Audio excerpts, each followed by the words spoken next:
into space. Concepcion, blockers in front, and here he goes. KC says TD. This is 365 Sports. Final 30 seconds of the quarter. Second down throw to the end zone. Douglas. Touchdown, Texas Tech. What a drive. 365 Sports is presented by IdealMRI.com. High-quality MRIs for $497 or less. IdealMRI.com. Your health is important, so is your budget. Sorsby the key. What a cut! Broken ankles. See ya. 365 Sports is also brought to you by Texas Farm Bureau Insurance, protecting Texans since 1952. Another first down for Vandy. Pressure off the edge. He steps up, and now he's going to run for the end zone and score. Diego Pavia. Remember when you had a guy, someone who could fix anything? They're still out there at Batteries Plus. With their quick solutions and expert advice on batteries, key fobs, and phone repair, Batteries Plus will have you in and out and on your way in no time. Batteries Plus, the experts in charge. Brown takes another shot. Wide open Koger. Touchdown, South Florida. 63 yards. Now here's David Smoak, Paul Catalina, and Craig Smoak. Welcome in 365 Sports. Paul Catalina, Craig Smoak, and Smokey still off in quarantine. Hopefully he's getting better, although it didn't Garrett gave me reports, Smokey, that it didn't seem that way. So before we jump into our big first story, how are we doing today? No, it's better. I went and got Z-Pack. Yeah, and I'm a little wobbly, but this morning was more difficult. But I got a Z-Pack, I got Zicam, so I'm taking that. Now it's starting to break up a little bit, but my voice, obviously from coffee, and that's the only thing. Everything else is fine. It's the coughing that starts and then it doesn't stop. That's why it's better for me to be here, because I can mute myself if I'm in the studio, and even if I push the mute button on our tables, what happens? You guys can still hear it through your microphone. So I'm better. I'm here. And what a day, huh? And what a story that just came down in recent moments.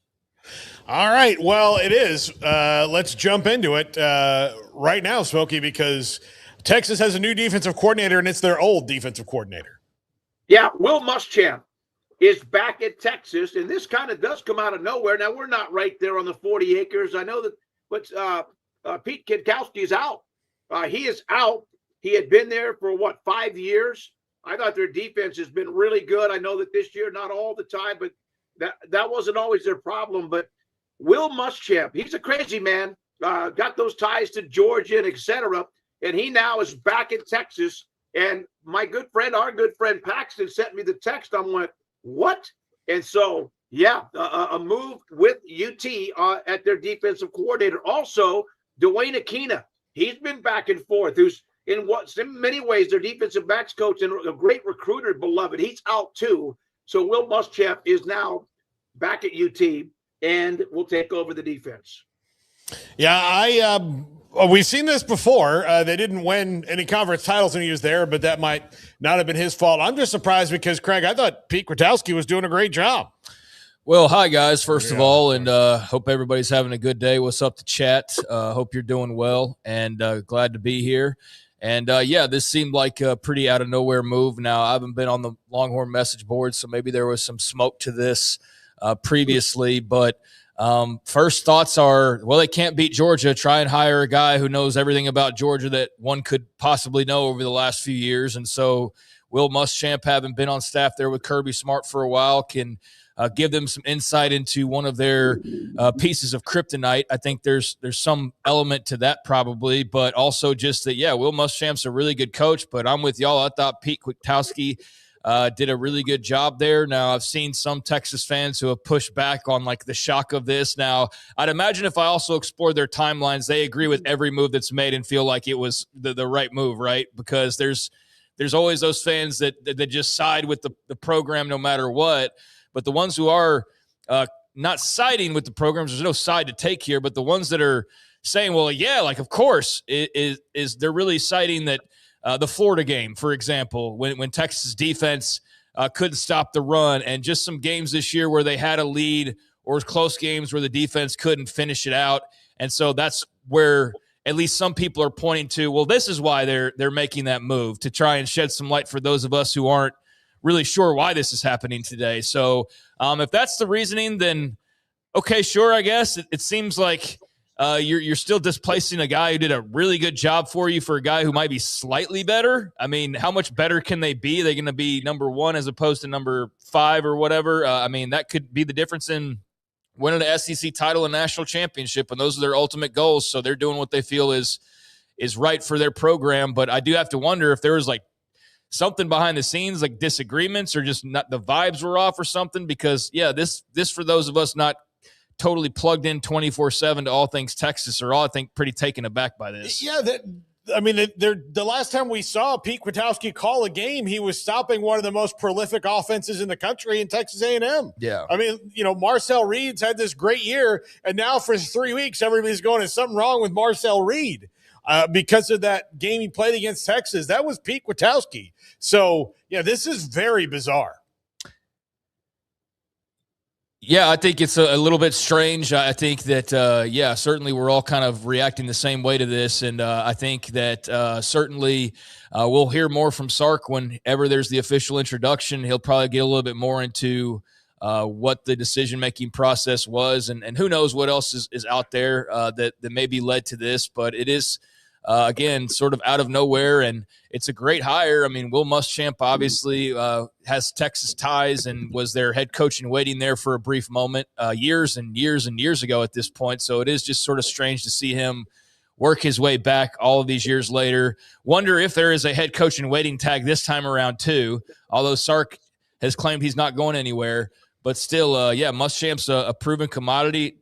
Obviously, being on staff at Georgia these last few years, they've had immense success. And so maybe even though it was already pretty good for Texas, they're looking for elite. And this is one of those guys that can get them there is all I can think of at the moment.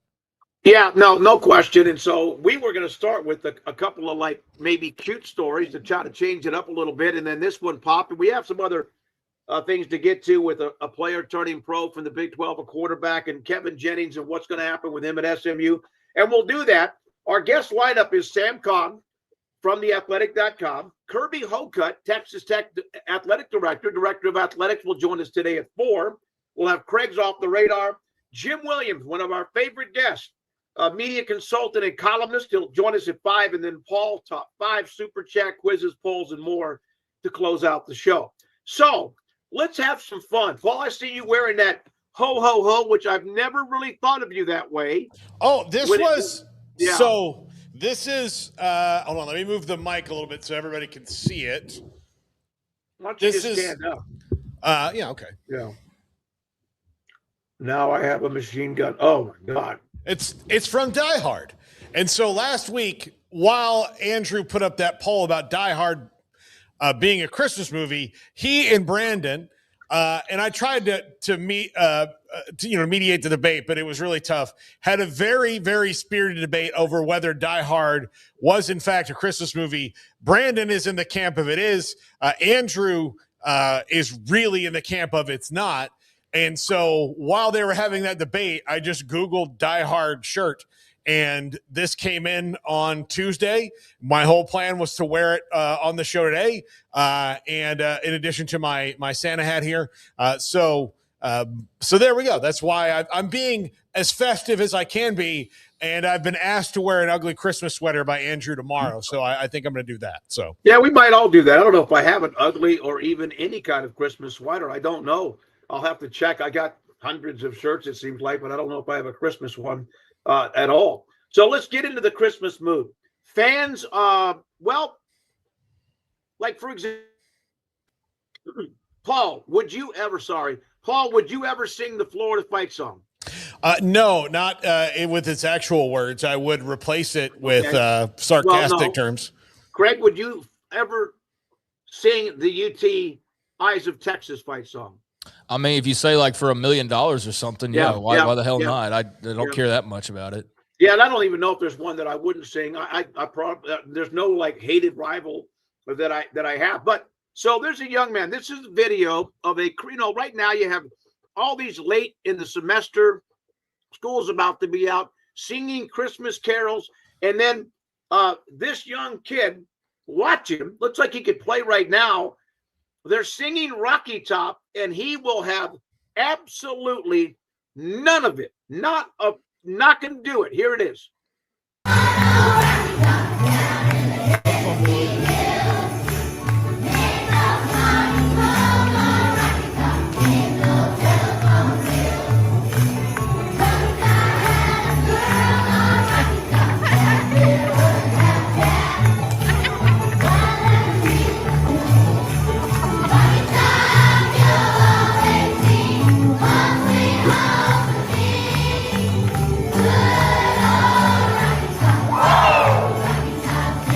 All right. Here's my favorite part about it. You can stop it, Brandon. Yeah. Not only does the kid not sing, he didn't even pretend to sing. He crosses his arms. He pouts, which is, look, I respect him. He's a man that has a compass, a moral compass.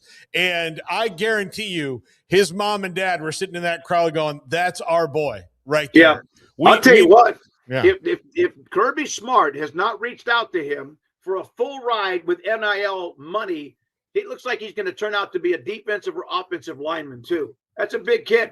So he decided he was not going to have anything to do with singing Rocky Top.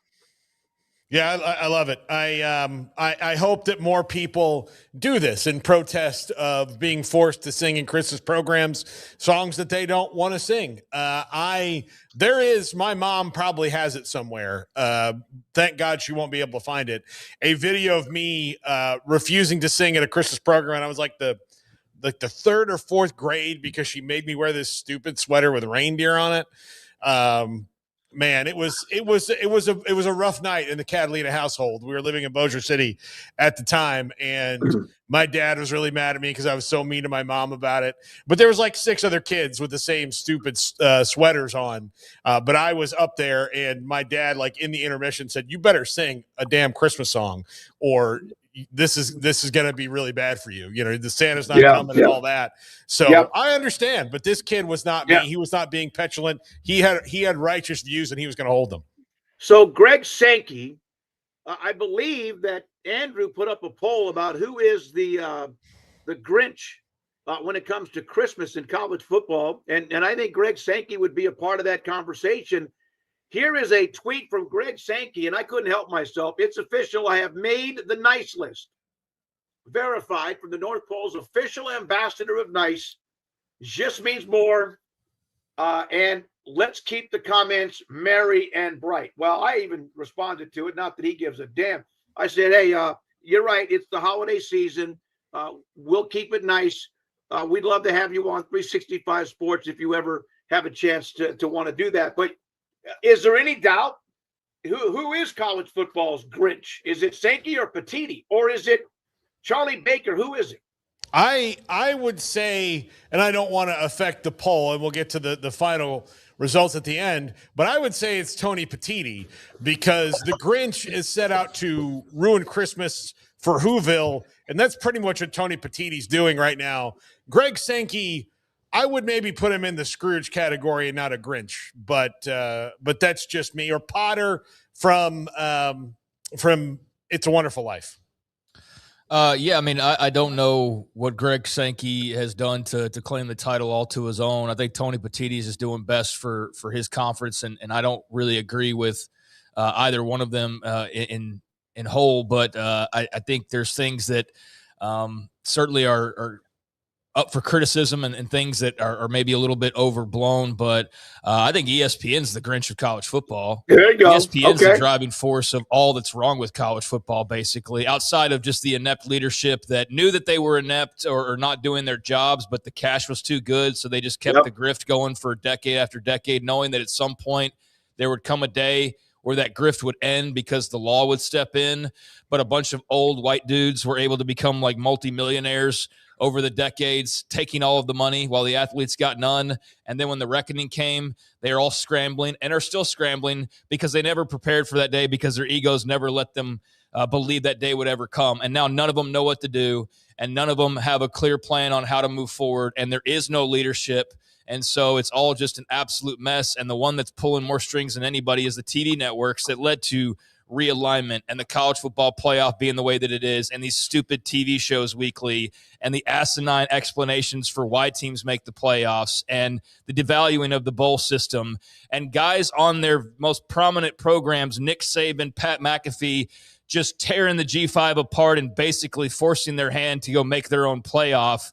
Like, they are the Grinch of college football, but then they'll throw all their big personalities on there and be like, no, we love college football. See, it's game day. It's, guys, Saban's on here. We love college football. You love a certain sliver of college football that makes you the most money and gets you the most eyeballs, which as a TV network is understandable. But if there is a Grinch, it is them, because they're the ones that are pulling all the strings that is making this thing unlike the sport that we grew up watching, more so than any other factor that's not somehow legally based. And nobody is totally wrong for that, other than, again, the old presidents and athletic directors who said, well, I'm just going to get mine while I can. You guys worry about the rest of it later when you have to worry about that, but I won't be here, so I don't care. We're not paying the athletes. Those guys screwed that part of it up. But all of this playoff discussion, the seeds, the propaganda, that is all ESPN and the TV network. So to me, they're the Grinch of college football.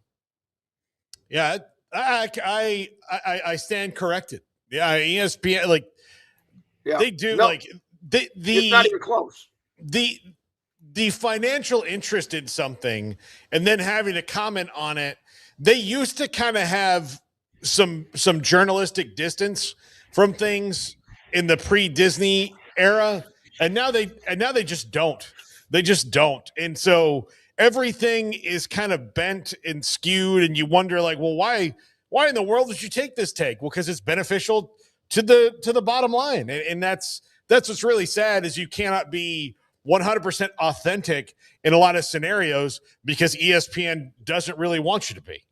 Yeah. By the way, from C. John 3006, Let Him Cook the Dragon, from Bob Kramer, 3 dragon emojis, and that's not the only one. So Craig, very well done. Yeah, you made me change my mind about 3 words into your comment about ESPN. Now, a couple of more stories, 2 or 3 about comings and goings, or maybes.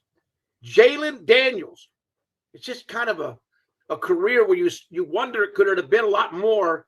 He's leaving, but he's headed to the National Football League.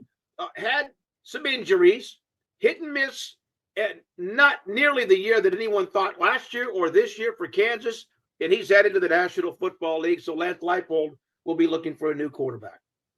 Yeah, I mean, he's out of eligibility, so it's not, I guess he could have maybe tried to apply, but it's time. Lance Leipold better get a good one, because he's going to be as under the gun as any coach in the Big 12 next year, in spite of all the good he's done in Lawrence, because they've just faded down the stretch or faded at the start of seasons. They cannot string together consecutive wins very often. So, I hope he gets a good one. And Jalen Daniels, great kid.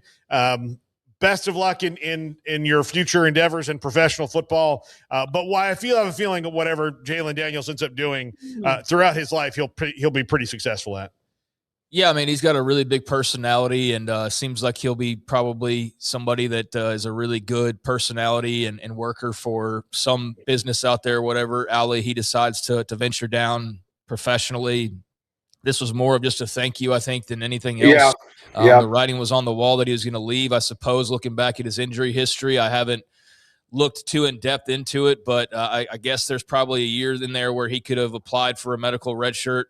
It's all so confusing now, the rules and the way that they work, and guys on their 7th and 8th years, and then some guys don't get a 6th. And so I don't know what that would have looked like for him, but at this point, I think it's time to move on. He had the healthiest years, the last 2 years of his entire career.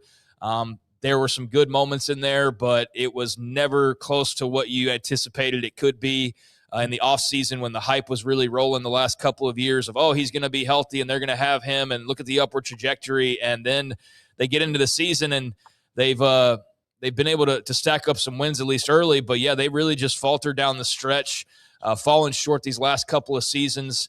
I think that you're exactly right. And if you're looking at the heat check for coaching carousel next season, you can start in the Big 12 in Waco, Texas with Dave Aranda for certain.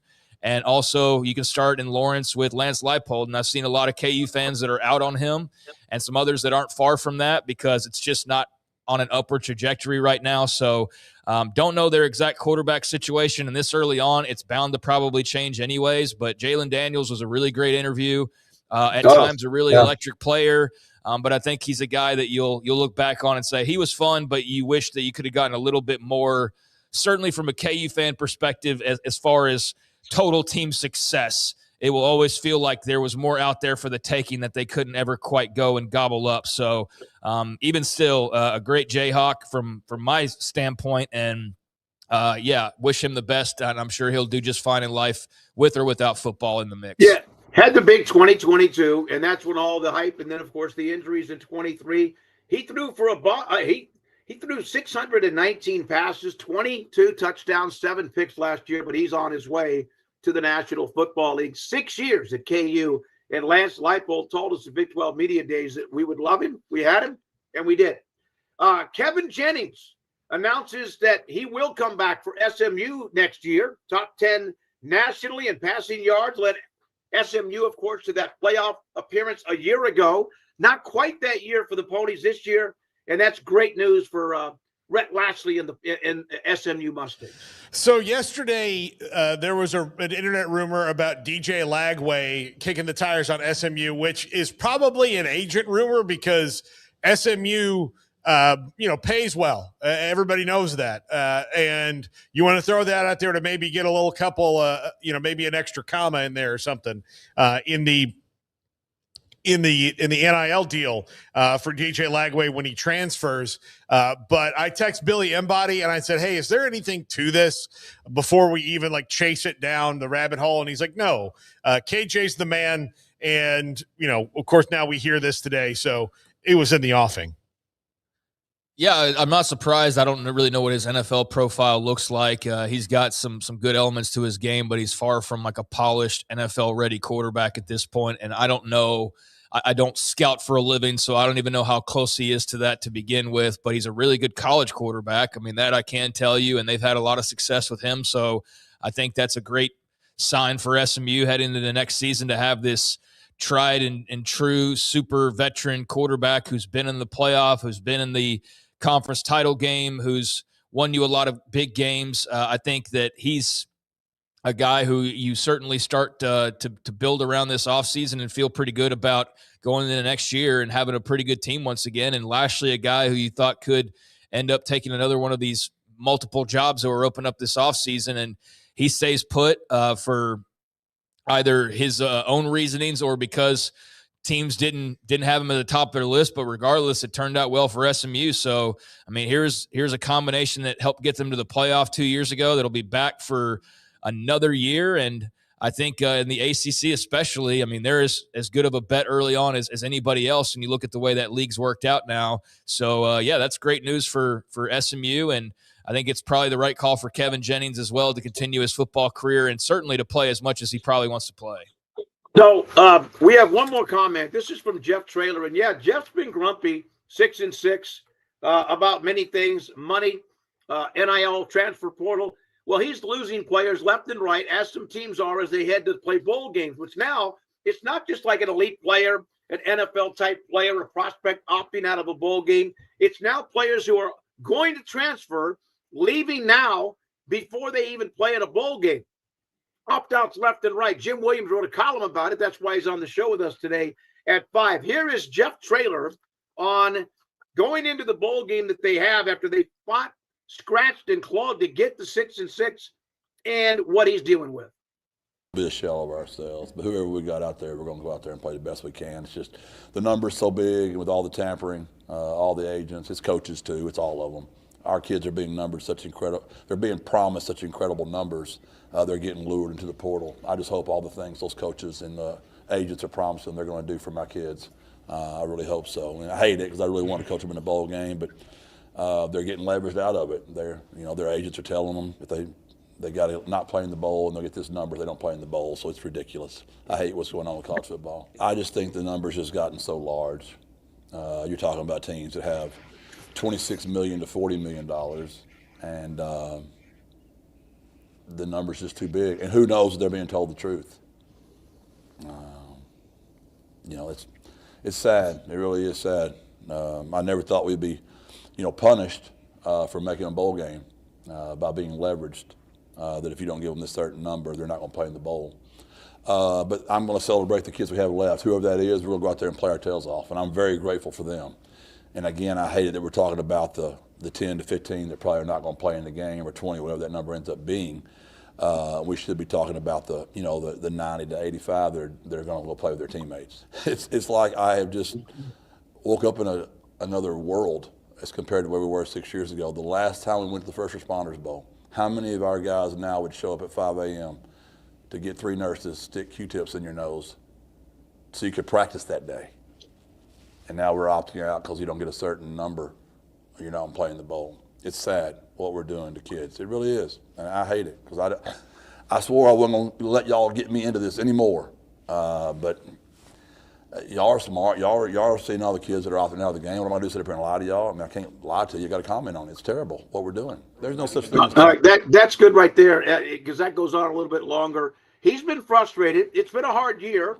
They've lost some games. They get to bowl game, but he's not the only one dealing with that.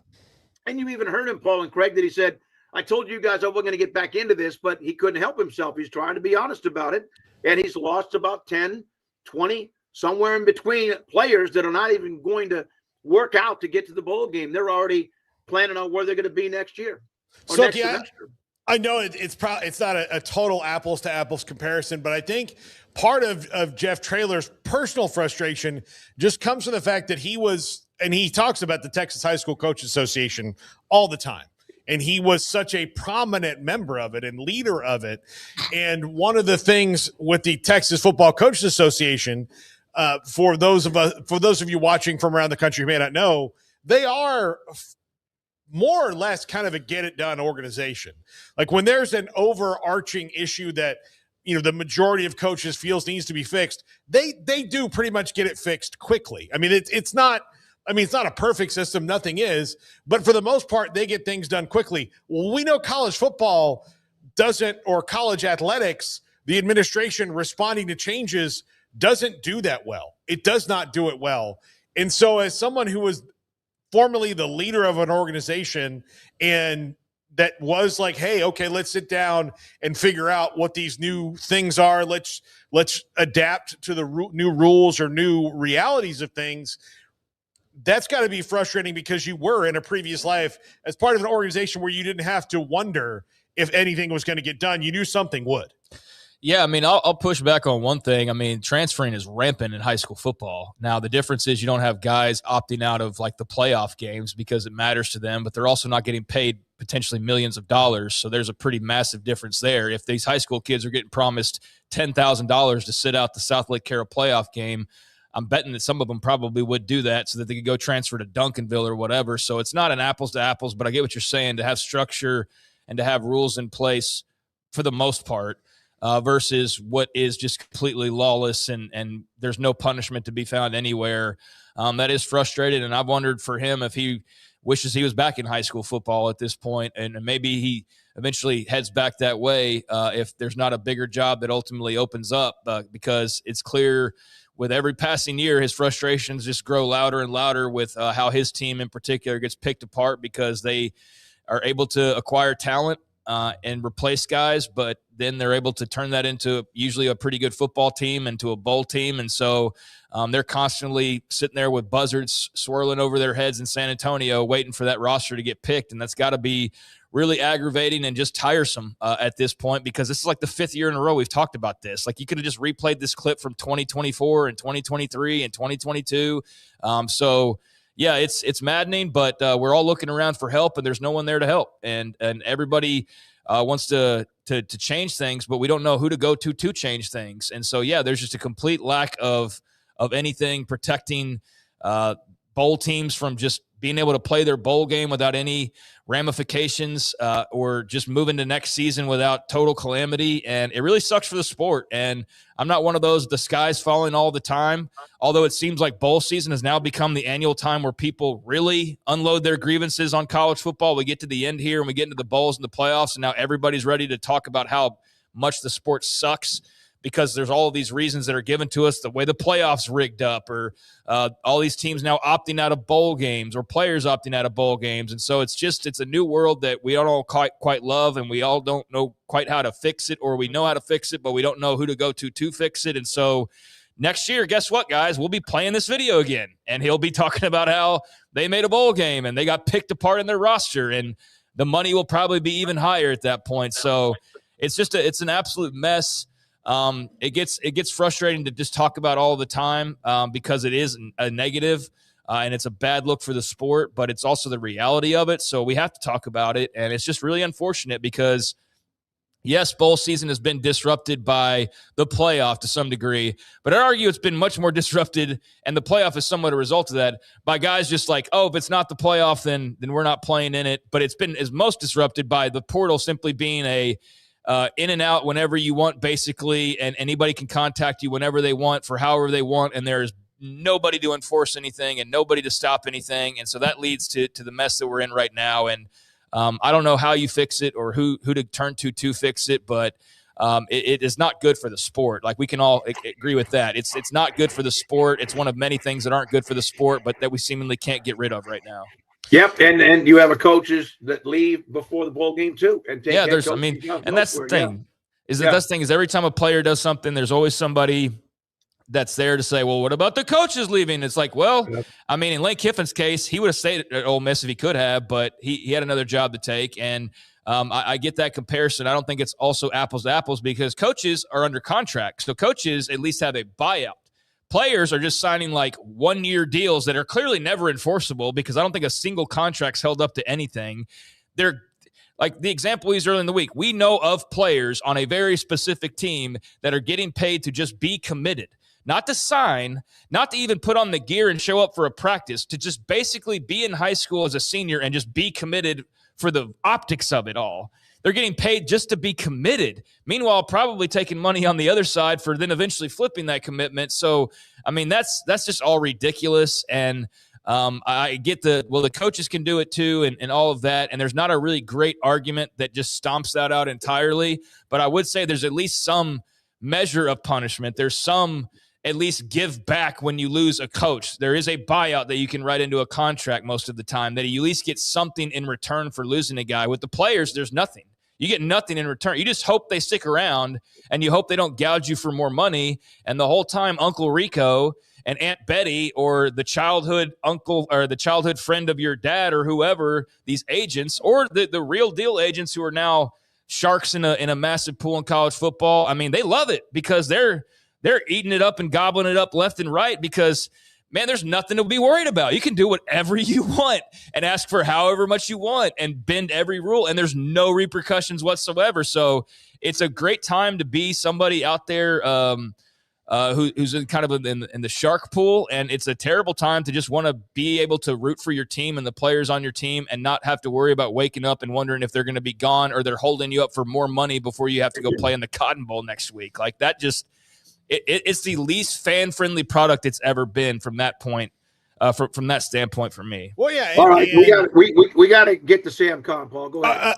You didn't see his text. He's not going to be at 4:25. He's got repairmen at the house still. Oh, okay, good. Yeah. All right. Good. So no, but just to put to round this out with my opinion on it, there are like some like temporary or simple fixes, which, start with the bowl games, like, hey, and start with the contracts, like, hey, you've got to play through the bowl game. But of course, that means fixing calendar. And I think the biggest thing this all goes back to is they fix things one issue at a time. And there's so many issues that the people in charge are too afraid or too inept to sit back and go, okay, we really have to rework this whole thing and have an absolute plan and really change things, but they won't, because that means they have to admit some of the things that they're doing will go away. And so that's a hard thing for people who've been on this grift for a long time to come together and admit. And there's a lot of reasons not to do those things, like, oh, it's really hard, or like it's really complex. Well, it gets more complex and less enjoyable, as all these things go on. So instead of letting it get to crisis levels, you got to get in a room and just revamp the whole thing and do it with some common sense, which they haven't done right now because they won't admit it needs to be done. Well, here's the thing is like, and this is the part that I hate, is that it's the start of the playoff, and we're talking about all these extracurricular things. This is the second postseason in a row where the off the field is getting more talk than the on the field. And I think that's ridiculous, and I think that sucks for the sport. There is no way in hell when the NFL playoffs start, and there's always a direct comparison between the NFL and college football, as much as college football is trying to become the NFL without the rules of the NFL. But there's no way when the playoffs start, we're like, man, the commissioner really needs to figure out the salary cap next year. No, that's in the offseason. You talk about those sort of things. And like here in college football, though, we're talking about the off the field as the headlines versus the bowl games actually coming up, the playoff games even, if you don't care about the bowl games. But here's the biggest issue with all I have to say about it is nobody wants the thing to get fixed. They all say that they do, but the coaches don't want their contracts to become any smaller. Mm-hmm. They don't want their buyouts to be affected. They're getting rich from every direction, and they're living and loving life. As much as they complain about the calendar hours, they're making more money than ever before. And so, yeah, they do want to take some, and they wish that there was a little bit of a way to tweak probably how the personnel side of it works and all of that. But I guarantee if you go to them and say, well, what about concessions on your side? Are they going to make any concessions? I highly doubt it. The players don't want anything to change. They've got the meal ticket of all meal tickets right now. Now you can say, well, some of them can get cut. Yes, that's very true. But there's got to be some repercussions. It can't be everybody wins the lottery and nobody ever loses. So there's got to be some give and take. But I think everybody's taking and nobody actually wants to give. And then when it gets time to give, everybody's like, well, you're going to have to force me into a lawsuit to make me do that. Like the old heads in charge, they were loving it more than anybody until the tables turned. And then you start to push back on them, and there's nobody in authority to even do anything about it. So everybody says they want change, but I don't think the agents want change in this landscape. This landscape's great. I don't think the players really want change because, man, they can just get paid tens of thousands of dollars to merely be committed with no intention of even signing for a school. I think the coaches do want some things to change, but I highly doubt they want to lower their own buyouts. I highly doubt that they want to give too much more to the players. And the schools say they want to change, but then meanwhile, they're gouging you for every penny and nickel that you possibly have. Meanwhile, they're paying these huge buyouts to coaches, and they're paying guys to just be committed and burning money. So it's just the whole enterprise is messed up. And I think everybody screams change, but then when it's time to actually change, self-interest becomes involved. And that's the thing, is there's so much self-interest, right? There's so much self-interest, whichever angle you're looking at, that it's hard to get everybody at the table and able to agree on something.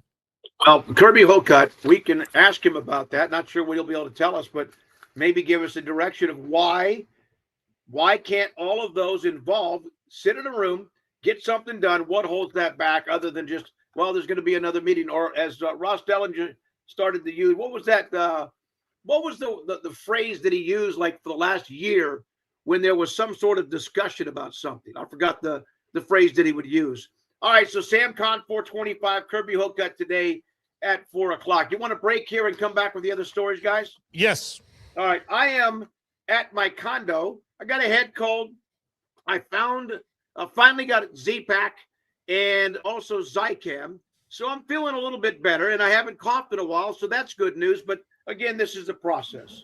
So when we come back, 365 Sports with Paul Catalina and Craig Smoak, Brandon Rowe, Jarrett Ross, Andrew Valade, and me. This is 365 Sports. Batteries Plus has teamed up with the Dallas Cowboys as the team's official battery recycling partner. Batteries Plus doesn't just sell batteries, they recycle them too. Customers can bring in all lithium batteries from power tools, power banks, and small electronics for a chance to win Cowboys tickets, a VIP experience, and more at qualifying locations. Batteries Plus, the experts in charge.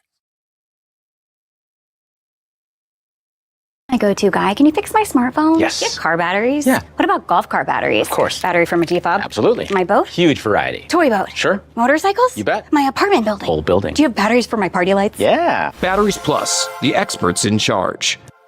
At Allen Samuels Dodge Chrysler Jeep Ram Fiat, we're proud to be your premier destination in Waco for exceptional automotive service. Whether you're searching for a new vehicle, a quality pre-owned car, or dependable service and parts, our team is here to take care of you every step of the way. Visit Allen Samuels Dodge Chrysler Jeep Ram Fiat in Waco, where great deals, friendly service, and your next ride are waiting.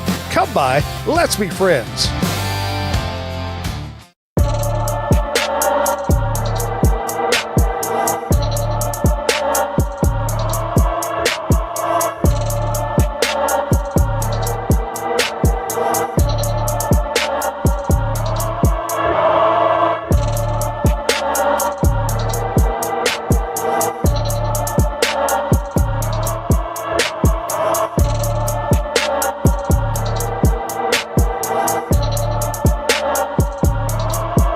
Hello, I'm Camille Johnson with Camille Johnson Realtors. We specialize in selling residential real estate agent all across our community, and we love serving all types of families. We have been in business at Camille Johnson Realtors for almost 9 years, and I have been a residential real estate agent for almost 40 years. And we love our partnership with Sikkim 365. So thank you for partnering with me, and thank you so much to all of my clients that have made our company a success.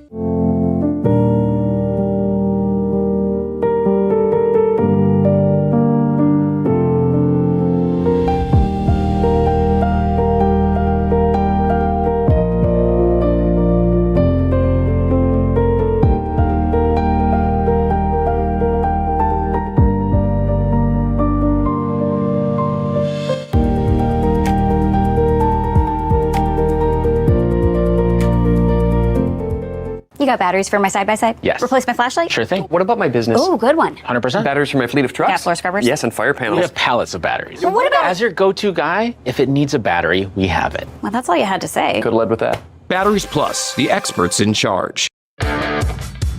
This is 365 Sports. The 3 o'clock hour is sponsored by Waco Custom Marketplace. Meats, sweets, Texas treats, and a cut above the rest. 425 Lake Air Drive, Waco.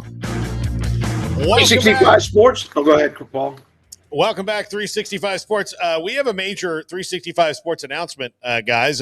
Craig, kind of runs the newsletter side of it, 365sports.video. On that website now is a merch store. There is a merch store right there, so you can go and order hats and T-shirts and a lot of different things. Well, mostly hats and T-shirts, but different colors based on the Big 12 schools and all of that. So we have a wide variety of T-shirts available, and you can use the promo code, which I believe is Sports365.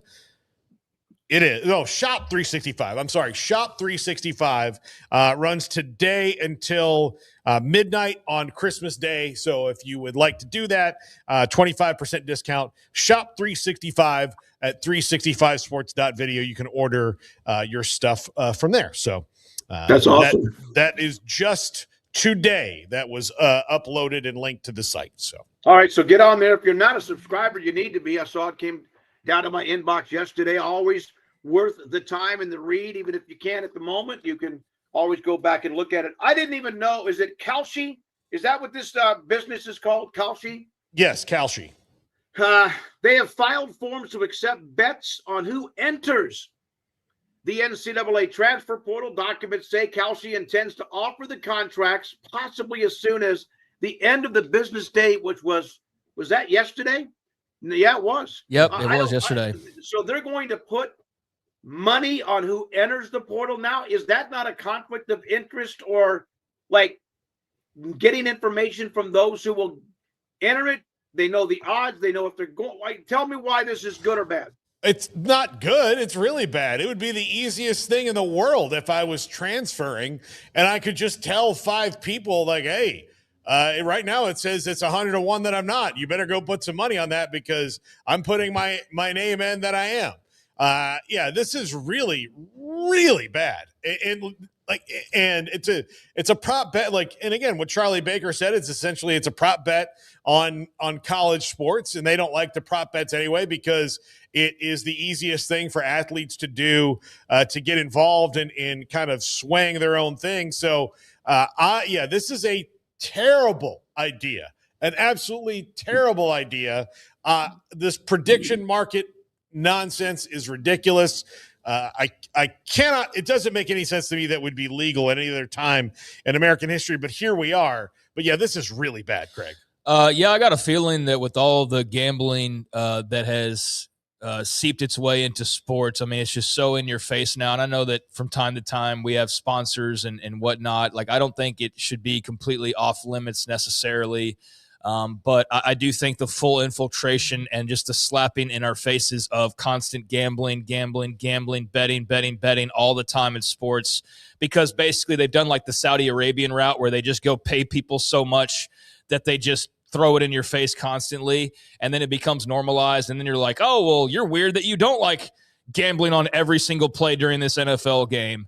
I never was into betting, thank God, because my type of personality, I'd probably be so broke. But thankfully, that never really was an itch for me to scratch. And Kalshi and Poly Market are, I forget the exact term, like prediction markets. So they basically found a loophole where they are gambling. They're absolutely gambling, but by using certain phrasing and certain loopholes, we're not gambling. We're a predictions market.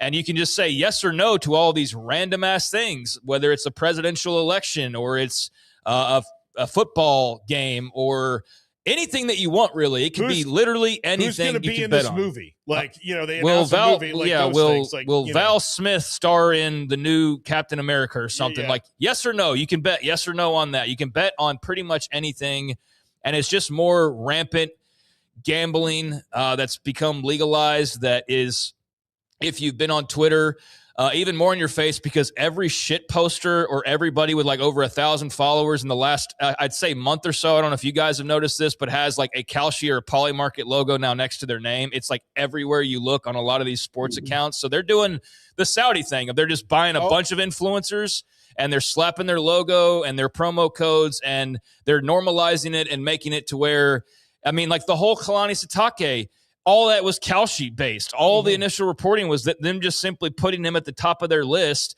and then people ran with that, and it became the story that it became. Now, clearly in that case, there was something to it. That's not to say there's never anything to it. You're not just throwing things out completely blindly.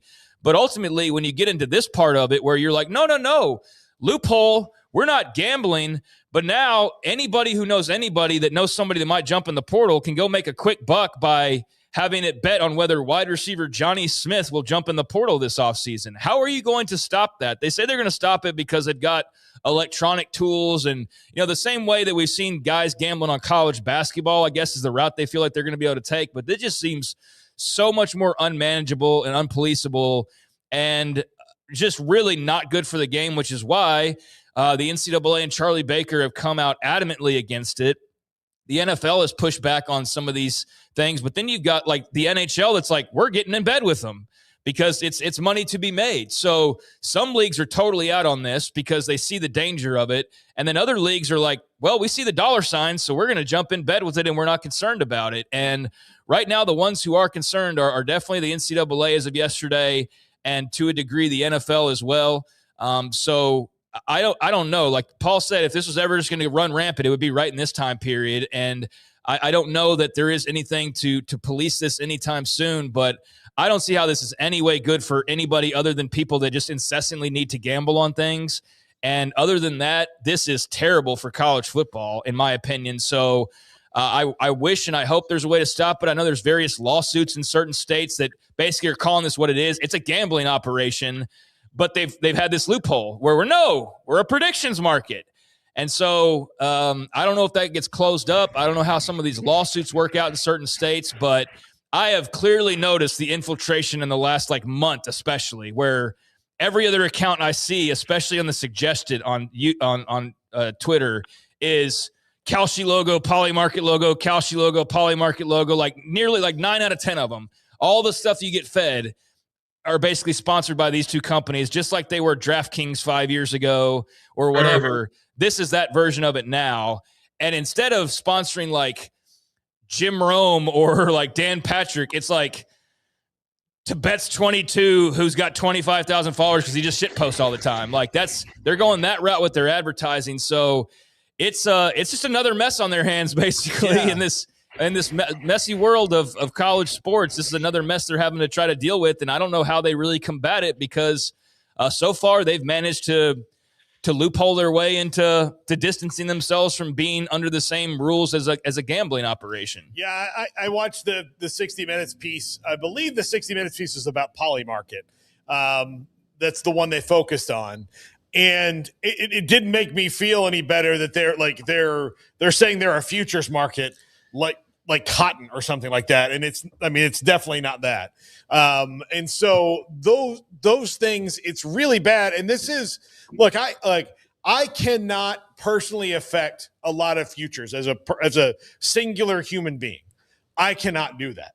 Like, there's no way that I could go into a lot of financial futures market and me as just one man having one little piece of knowledge really push it that much. Now, sometimes that does happen, but if you are, the person who's going to be in the portal, then yeah, you're really the only one who knows.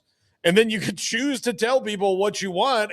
And I don't know, it feels so ridiculously dirty because it is, and it's ridiculous.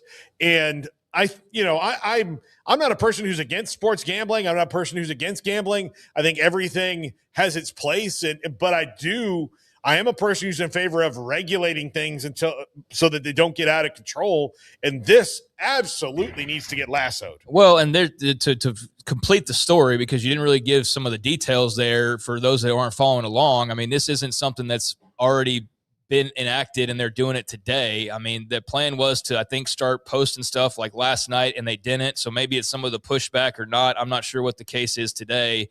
But yeah, I mean, they're basically just marketing the hell out of these predictions markets, and it's the new version of DraftKings, but just completely unregulated in comparison to something like DraftKings. So it's just more Wild West type stuff, if you will. And now, yeah, they're attempting to, just not officially able to just yet, but they're trying to let you predict if a guy is going to jump in the portal, and then I'm sure there will be predictions on where he goes after that. But yeah, how are you going to stop Uncle Jerry from knowing that his nephew is leaving Tennessee and is going to tell his friends? And then, I mean, they say they'll spot it like irregularities with regular gambling, but I have a hard time believing that because this is far more unregulated. So just another thing, Charlie Baker is very loud and vocal in his opposition of this, but what has that ever done? Him being loud and vocal about something? Absolutely nothing. So right now it's more bark than bite. We'll see if there's actually some bite to this from the college football perspective. Charlie Baker and the NCAA, yet again, are reactive rather than proactive. I don't know how much proactive they could have been with this, but it seems like they're always reactive, and then they'll get sued or whatever. It won't make a difference. But there's nothing. But see, that's unfair though to try to put blame on them as totally, because it's not like they're like, this isn't in their control. Like, there's nothing they can technically do. In my mind, at least, to like stop this. I mean, if it's said to be legal, then I don't know that it's not like they created this and then it spun out of control and they're like, oh God, we don't know what to do with it. They never wanted it to begin with. They don't want it to be involved, but they don't really have full control of that. Oh, yeah. So if it was up to Charlie Baker and they could do something, they would do something. But much like everything they're involved with, there's really not anything that they specifically can do to stop it. They have to hope for, guess what, outside help, politicians again, to try and create this from becoming a problem. So I don't put onus on Charlie Baker for, oh, how could you have let this happen? This, in this case, isn't their fault, but they do need some help, and all right, we'll see if that happens. Who's the team that always lost to the Globetrotters? The Washington Generals. Generals. They're not quite that, but it seems like they're pretty close to being the one that's thrown out there. And I know what you make sense, Craig. You're right that it's not like that is going to be something that they could have controlled in advance, but it does seem like everything is reactive. I promise you that when he saw Polymarket, Charlie Baker saw Polymarket ringing the bell on Wall Street, he probably near about had an aneurysm, because Charlie Baker is very well politically connected. I mean, heck, he was a politician for a long time. But when you've got a company that's getting to ring the damn bell on Wall Street, they have more power than you right now. That's how things work. So if I'm out there ringing the bell until my big scandal hits, I'm like Scrooge McDuck, just swimming through gold coins, because that's what's going on with these companies right now. All right. By the way, I went on the link for those products, the merchandise, and man, there's some brand new shirts that I haven't seen with different colors of different schools. It is nice. I was probably going to order a couple that I don't have. So if you want to, then do that. All right. When we come back, let's see what Kirby Hocutt says, the director of athletics at Texas Tech. Many things going well there, but not everything is perfect. His thoughts about college football and athletics today. This is 365 Sports. With over 25 years of excellence in IT, Carrion Solutions is your trusted technology partner. From managed IT services to cutting-edge cybersecurity, our expert team delivers tailored solutions that drive success. Our portfolio includes products such as Veeam, Bitdefender, Microsoft, Cisco, and Fortinet. Call David Carrion and his team of experts. Call 888-522-2221 or visit us at carrionsolutions.com. At BK4, we step onto the field every day for our customers. Here, legends are born and glory is earned. The spirit of competition unites us all as we stand as one. It's more than a truck, it's a passion. Get ready for the thrill, the triumphs, and the unforgettable moments that only BK4 can deliver. Are you ready to experience better? BK4.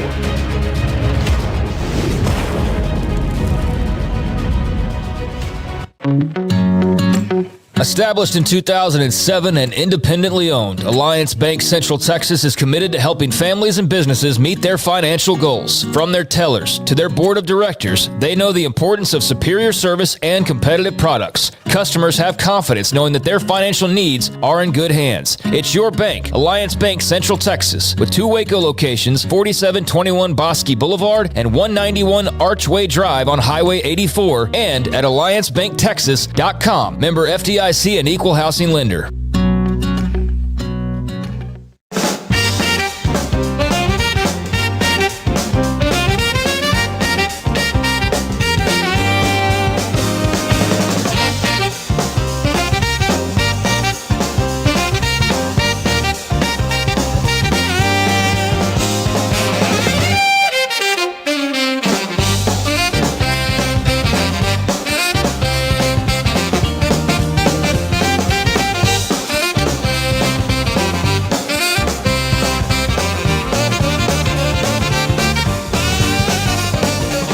So it's football season, and we can create your outdoor tailgating spaces that is actually a part of your home. Bifold doors that tie in the inside and the outside, and you can gain anywhere from 1,000 to 5,000 square feet living space, all while taking in the big game poolside. Call us at Gather & Co. Kitchen and Bath, where we can create your unique tailgating space.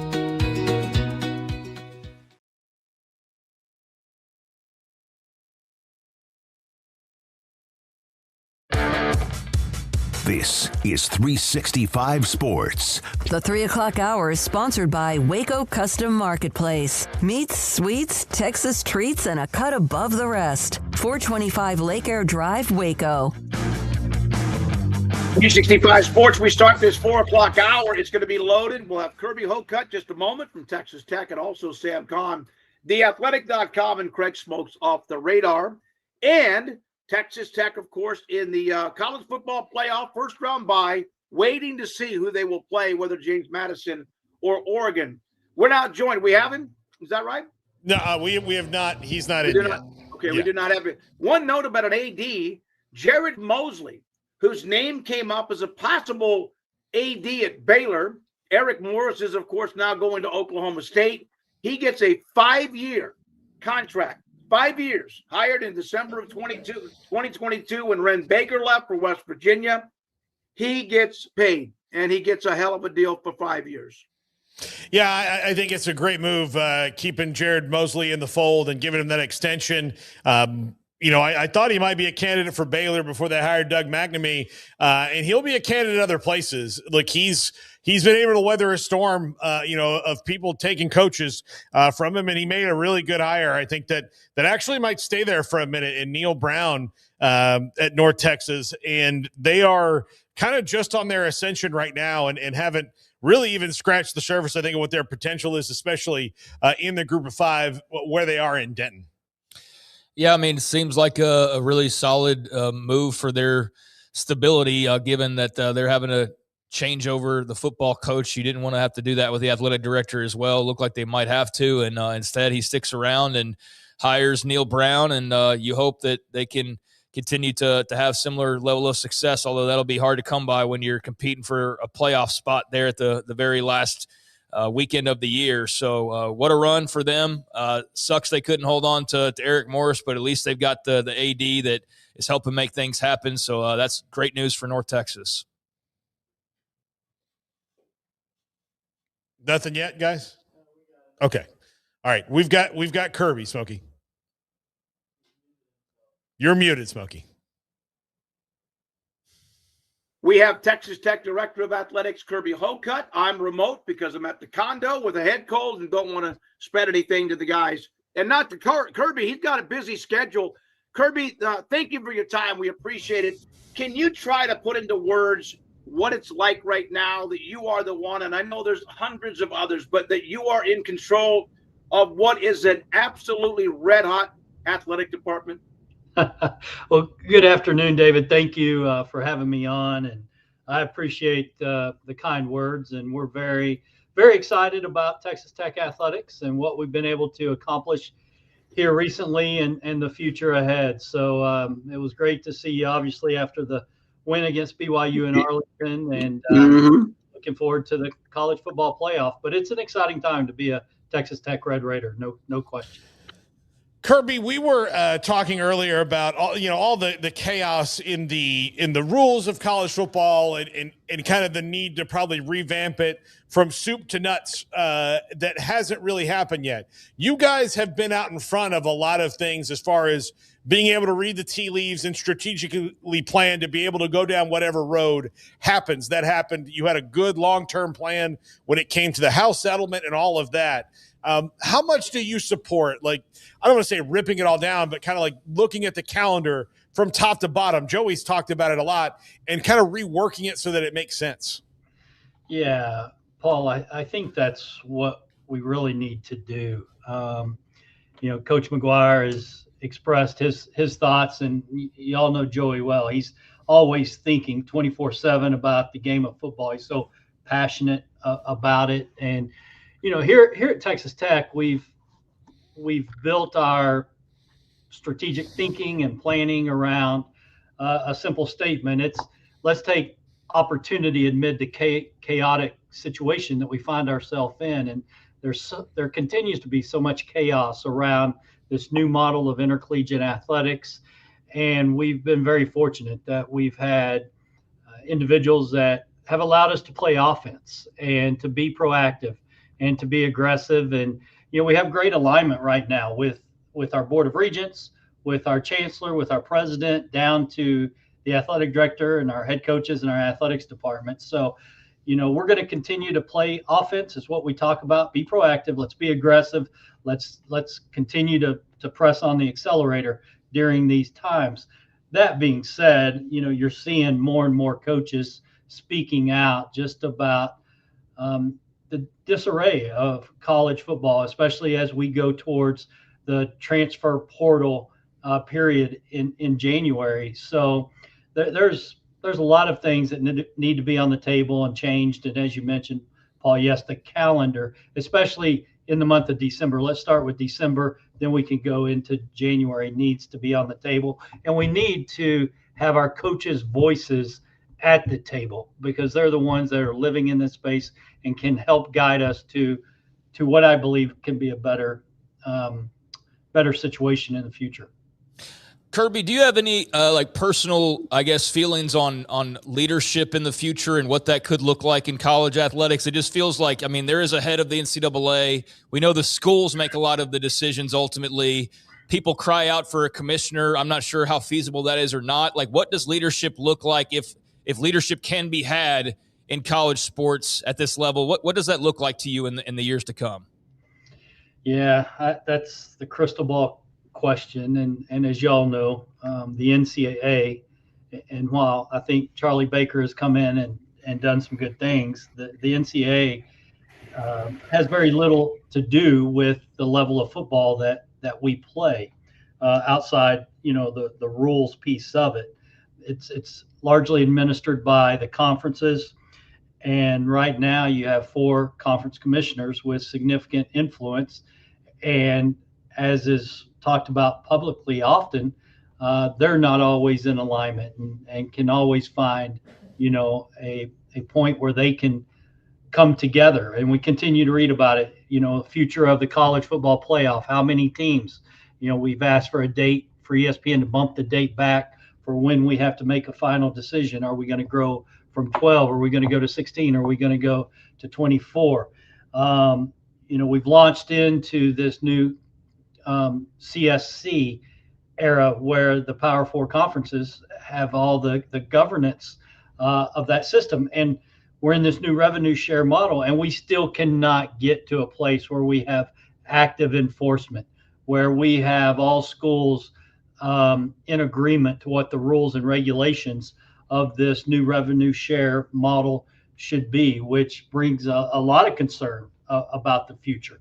So, I think everything should be on the table, and who and how do we govern ourselves moving forward. And right now, I think time and time again, we in college athletics have proven we don't want to be governed, and that's not healthy. That is a race to the bottom, and there are too many positive things related to college athletics and college football than to continue on this path. So I thought Eli Drinkowitz at Missouri had some really good comments a couple of days ago. So, you ask a great question, and I don't know what it should look like in the future. I don't think our current model has proven to give us a lot of hope and optimism. I know we're going to continue to grind it out. We're going to get ourselves to a better place through this CSC revenue share model, but is it sustainable for the future? I'd have a big question mark on that. Yeah, I guess it's frustrating because it's almost like we should lock presidents, ADs, coaches, all in one big, massive convention center, and nobody can go to the bathroom until you get something done. And I know that's flippant, not meaning it to be, but at least maybe something will get done. Were you not the college football playoff chairman at one point? I was, yes, sir. Why would you do that? And because it seems like it is a thankless job, and it's just like everyone's out there with bows and arrows about to shoot you no matter what you say. Well, David, I agree with you. So I was on the playoff committee years 2, 3, and 4 of the new model. And at that time, right, there was a 4-team playoff. And so Oliver Luck was the athletic director at West Virginia. He was the first appointment from the Big 12 Conference. Oliver left West Virginia after the first year of the CFP. And at that time, Commissioner Bowlesby had asked me to replace Oliver, and I served a 3-year term. The last 2 years, I was the chairman of the CFP. I'll always remember that second year. It was my first year serving as the chairman. I get home on, I think it was Tuesday, and I go to pick up my oldest son from school. I think he was in the 6th or 7th grade at that time. And he comes and he gets in the car and he said, "Dad, everybody in school hates you right now. How in the world could you put Texas A&M ranked 4th in the country?"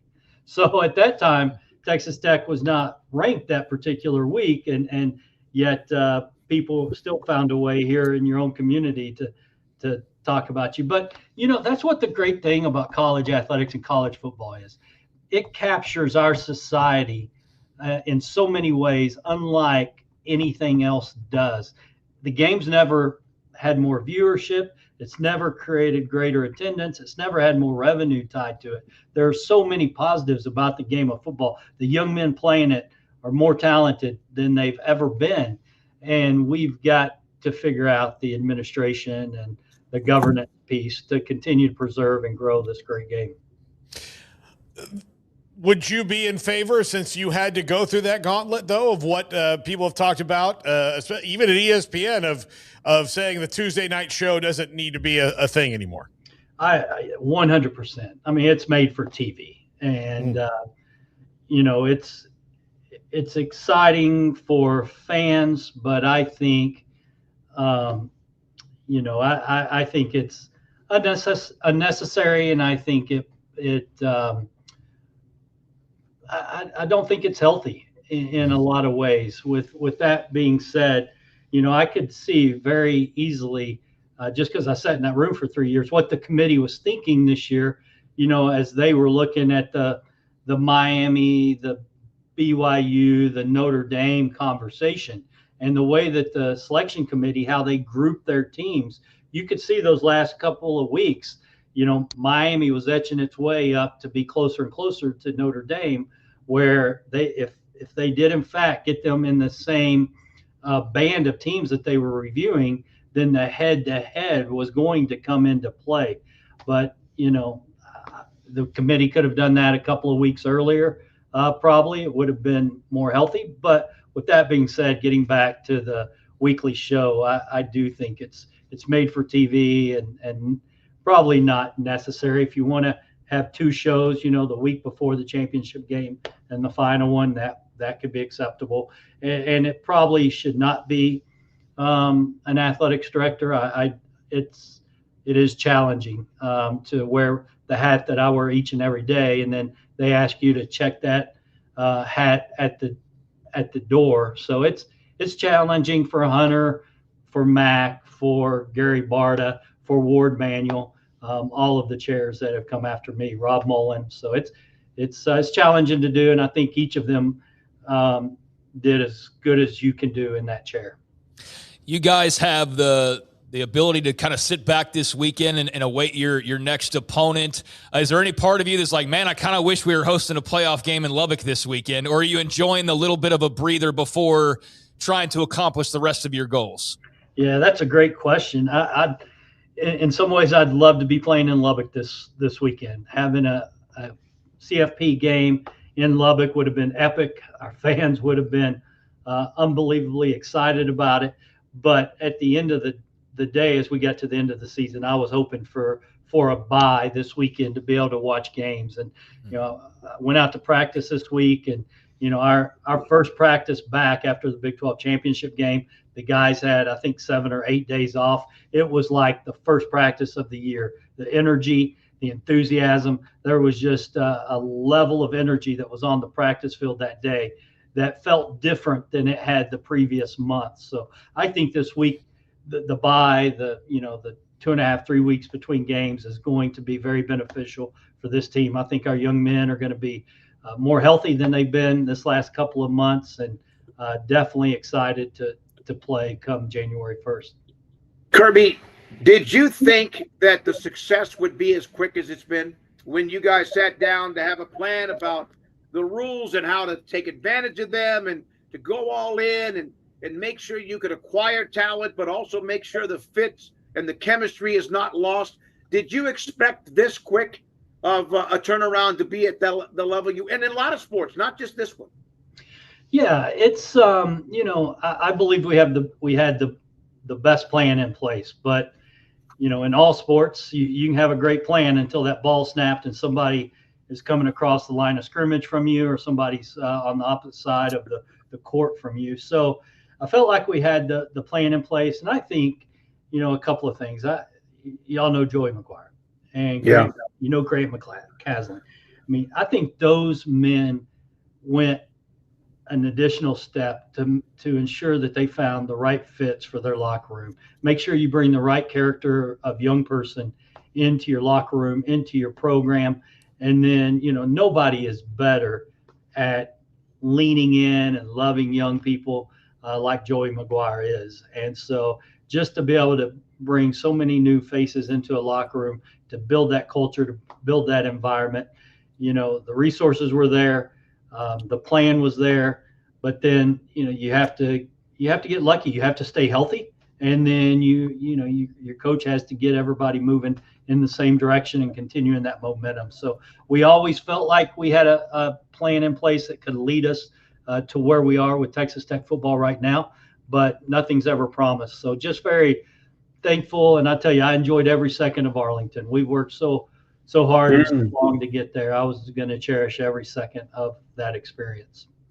Kirby, I've had, fans of other schools that I'm friends with or run into, when I remember especially one of them text me when he was watching the game last week and going, is this all we need is somebody to just throw a bunch of money at it? And I said, that's only financial investment is the first part. You can go have, wealthy donors throw money at something, but if it's just here's a bag of cash, throw it at something, it's not really going to work. You guys really did have a plan, and it's also about the people you have in place and alignment. It's a lot that has to come together. I think that people don't quite realize, do they? No, Paul, and that's a great question, and I appreciate you coming back to the plan. In addition to the roster, in addition to the coaching staff and the men that you have leading and women leading these programs, I would say that we invite these young people into our infrastructure. We have got a plan for you. And yes, college athletics, the model has changed. These are still young people. You come into our program, we're going to make you the very best athlete that you can be, and we're going to give you the tools to prepare you for success when you're finished here. What is that infrastructure? Well, obviously, it's your strength and conditioning program. It's got to be state-of-the-art resources, equipment, and staff that we have. Nutrition. The investment that we put into fueling these young people's bodies, educating them about nutrition is vitally important to our success and what we do here. In fact, when I've asked young people that have come from different universities, tell me what's different between here and somewhere else, wherever you came from. A lot of them will lean to the nutrition and the food side of our business and our plan. You got to have mental health, sports psychology services that are embedded into your programs that these student athletes can trust and build relationships with, so that they can address any mental health challenges or struggles that they're having, from a performance to a life situation. And so we've built that program internally. You got to have your NIL and brand building team built, so that we can educate these young people. How can you capitalize on your name, image, and likeness? How can you build your brand, not only to capitalize at Texas Tech, but as you move forward professionally? And how do you do that? Academic services and support. So you're absolutely right. It's an infrastructure that's built, and you've got to have the right people in place, working in alignment and together in each facet of the program that is more than just football, basketball, softball, etc. Kirby, you talked about kind of soaking it all in at the Big 12 championship game. What a crowd.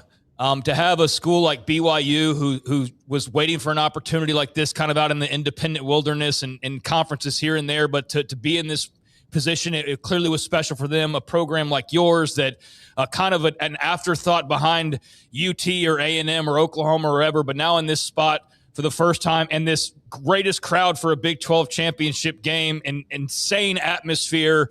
Did you have a chance to just kind of look around knowing where the league was? And I don't know what the future of leagues are, but I do know what the past was like for the Big 12. And less than 5 years ago, this thing seemed like it was dead on arrival. And here you are just 2-3 years later with as cool of a championship atmosphere as maybe you had. Did that register with you at all, or is that something you thought about at all, kind of taking that atmosphere in? Absolutely, Craig, I did. And, we're very proud of the Big 12 conference and our where we stand within the conference right now, and our commitment to making it the very best, right? And we want all 16 programs to be strong and healthy. We need that as a conference. And, I've been excited the last couple of days. I've connected with Doug McNamee there in Waco, and look forward to working alongside him, because, the Baylor rivalry with Texas Tech is important. We need it to be strong, and each and every sport. But, we always knew here at Texas Tech that the Red Raider Nation would rise up. And they were so hungry for what Joey McGuire has done here at Texas Tech. We knew if we could get to Arlington, I would tell Commissioner Yormark, the Red Raider Nation is going to display something that you've not seen in a championship game so far. And the Red Raider Nation did not disappoint. So, Craig, to answer your question, yes, I thought about that each second there as you saw the great turnout. BYU had good attendance, but I bet 80% of that attendance that day plus was Texas Tech Red Raiders. And it made you so proud because you knew what it meant to so many people that had waited so long to see Texas Tech win the Big 12 Conference Championship in the sport of football. So, we believe we built it in a way that it's not a one-hit wonder. We are going to do everything we can to be back there each and every year. And at the same time, like you just said, I'm going to make sure I step back and reflect and enjoy each of those moments that we have.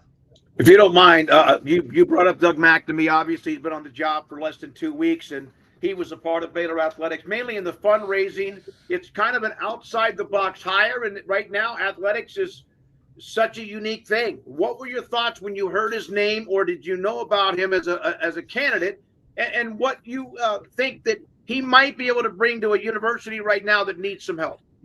Well, I think Doug will bring a fresh perspective. I knew Doug when he was at Baylor. We were playing each other in Arlington, right?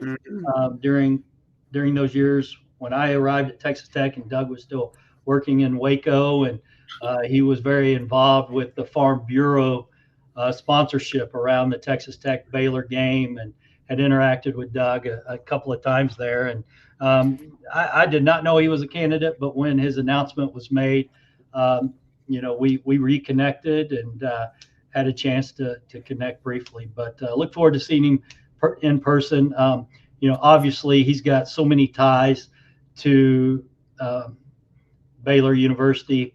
The donor base knows him. He knows the university, and I think the fact that he's gone out and has lived in the corporate world will be a great benefit to not only Baylor, but to the Big 12 Conference. He and I were texting during a Big 12 Conference AD call today, and he was just sharing some perspective and points from the corporate world and things that he had been dealing with in the last 6 to 8 months, and was talking about some of the things that we're dealing with in our space right now. So I think Doug will be a great addition, and I was excited when I heard about the hire. My last question, and thanks for your time. You played the game. You played at K-State. You played big boy college football. How much did that help you in a different way than you get into administration? Did that initially, was that a tough transition, or in the end, has that helped you understand what's going on these days? Yeah, David, I've always felt that is a benefit and one of the greatest advantages that I have, because my years, I played 5 years at Kansas State. I played for one of the greatest coaches in Bill Snyder ever to coach this game. Bob Stoops was our defensive coordinator. So I was a captain my senior year. I still believe that I know what coaches feel, what motivates coaches. I believe I know where coaches come from, and I know what's important to coaches, and that allows me just to support them in every way that I can, to show up in the appropriate places, to engage in the right way, and to support them and give them every resource that they need to be successful. So, I would definitely view my time playing this game for 5 years at the college level and playing Texas high school football, which, as y'all know, is very, very special, as something that has been additive and strength that I've been able to bring to each school that I've been an athletic director at, and now with Coach McGuire. I tell you, I'm so fortunate each and every day to work alongside him as our head coach. He's just not a finer man in our business than Coach McGuire, as y'all know. So we we've got a lot of momentum, and we're going to keep stacking each and every day. Thank you, buddy. Appreciate your time, Kirby, and thanks for the time after the game down on the field during the celebration as well. Kirby Hocutt, Director of Athletics at Texas Tech, with a lot of questions that we have been discussing for the first hour or so of the show among Paul and Craig. A lot of things. I know we have Sam Khan coming up around the corner, but I love what he said about being the chairman of the college football playoff. That's like losing. Why do you want to do that? And I think doesn't seem like he enjoyed that much himself either. Well, look, if they get rid of the dang TV show, it becomes a much better job. Yeah, no, it's a job you want. Yeah, let's go ahead and do it. But yeah, you get rid of the dang TV show. Here you have a bunch of smart people that kind of have to go out and say things that there's not an answer to because it's 7 weeks before the thing is going to happen. There's a lot that can still happen. So he connects with people. His passion for Tech. He played the game at this level. That's some things that I got from a few people who are coaches at Texas Tech. When we come back, Sam Khan, theathletic.com. Jim Williams today at 5. Craig's off the radar. And this is 365 Sports. With over 25 years.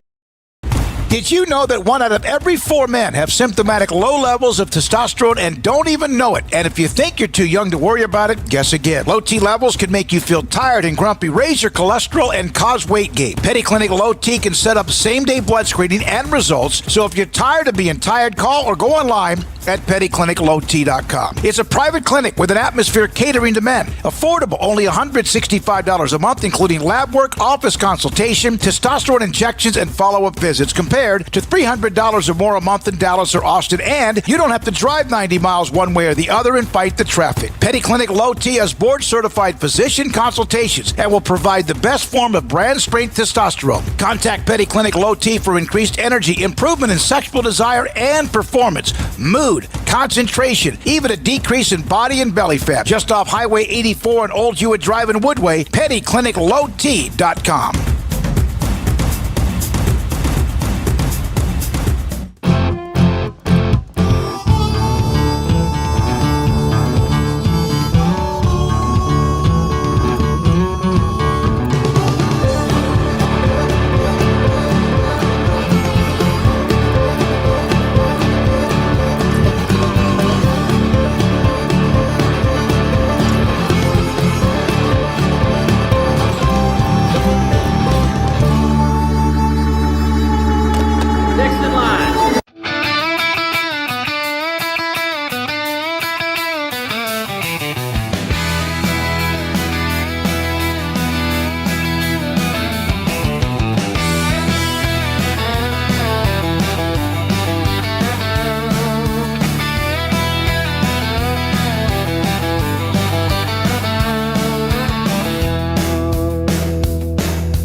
Whatever it is you wrangle, whatever seeds you sow,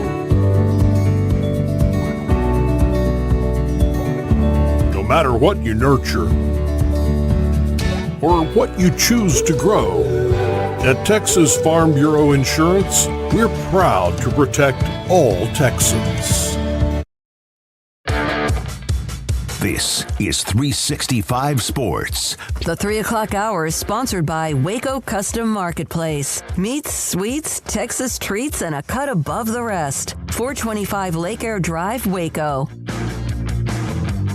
Welcome back, 365 Sports. Our good friend Sam Khan joins us now, and Sam had repair people at the house. And look, I'm trying to knock these guys, but they sometimes now I think work runs on time, but we're glad we got to get you today, Sam, because it's playoff weekend here. The A&M is hosting a game.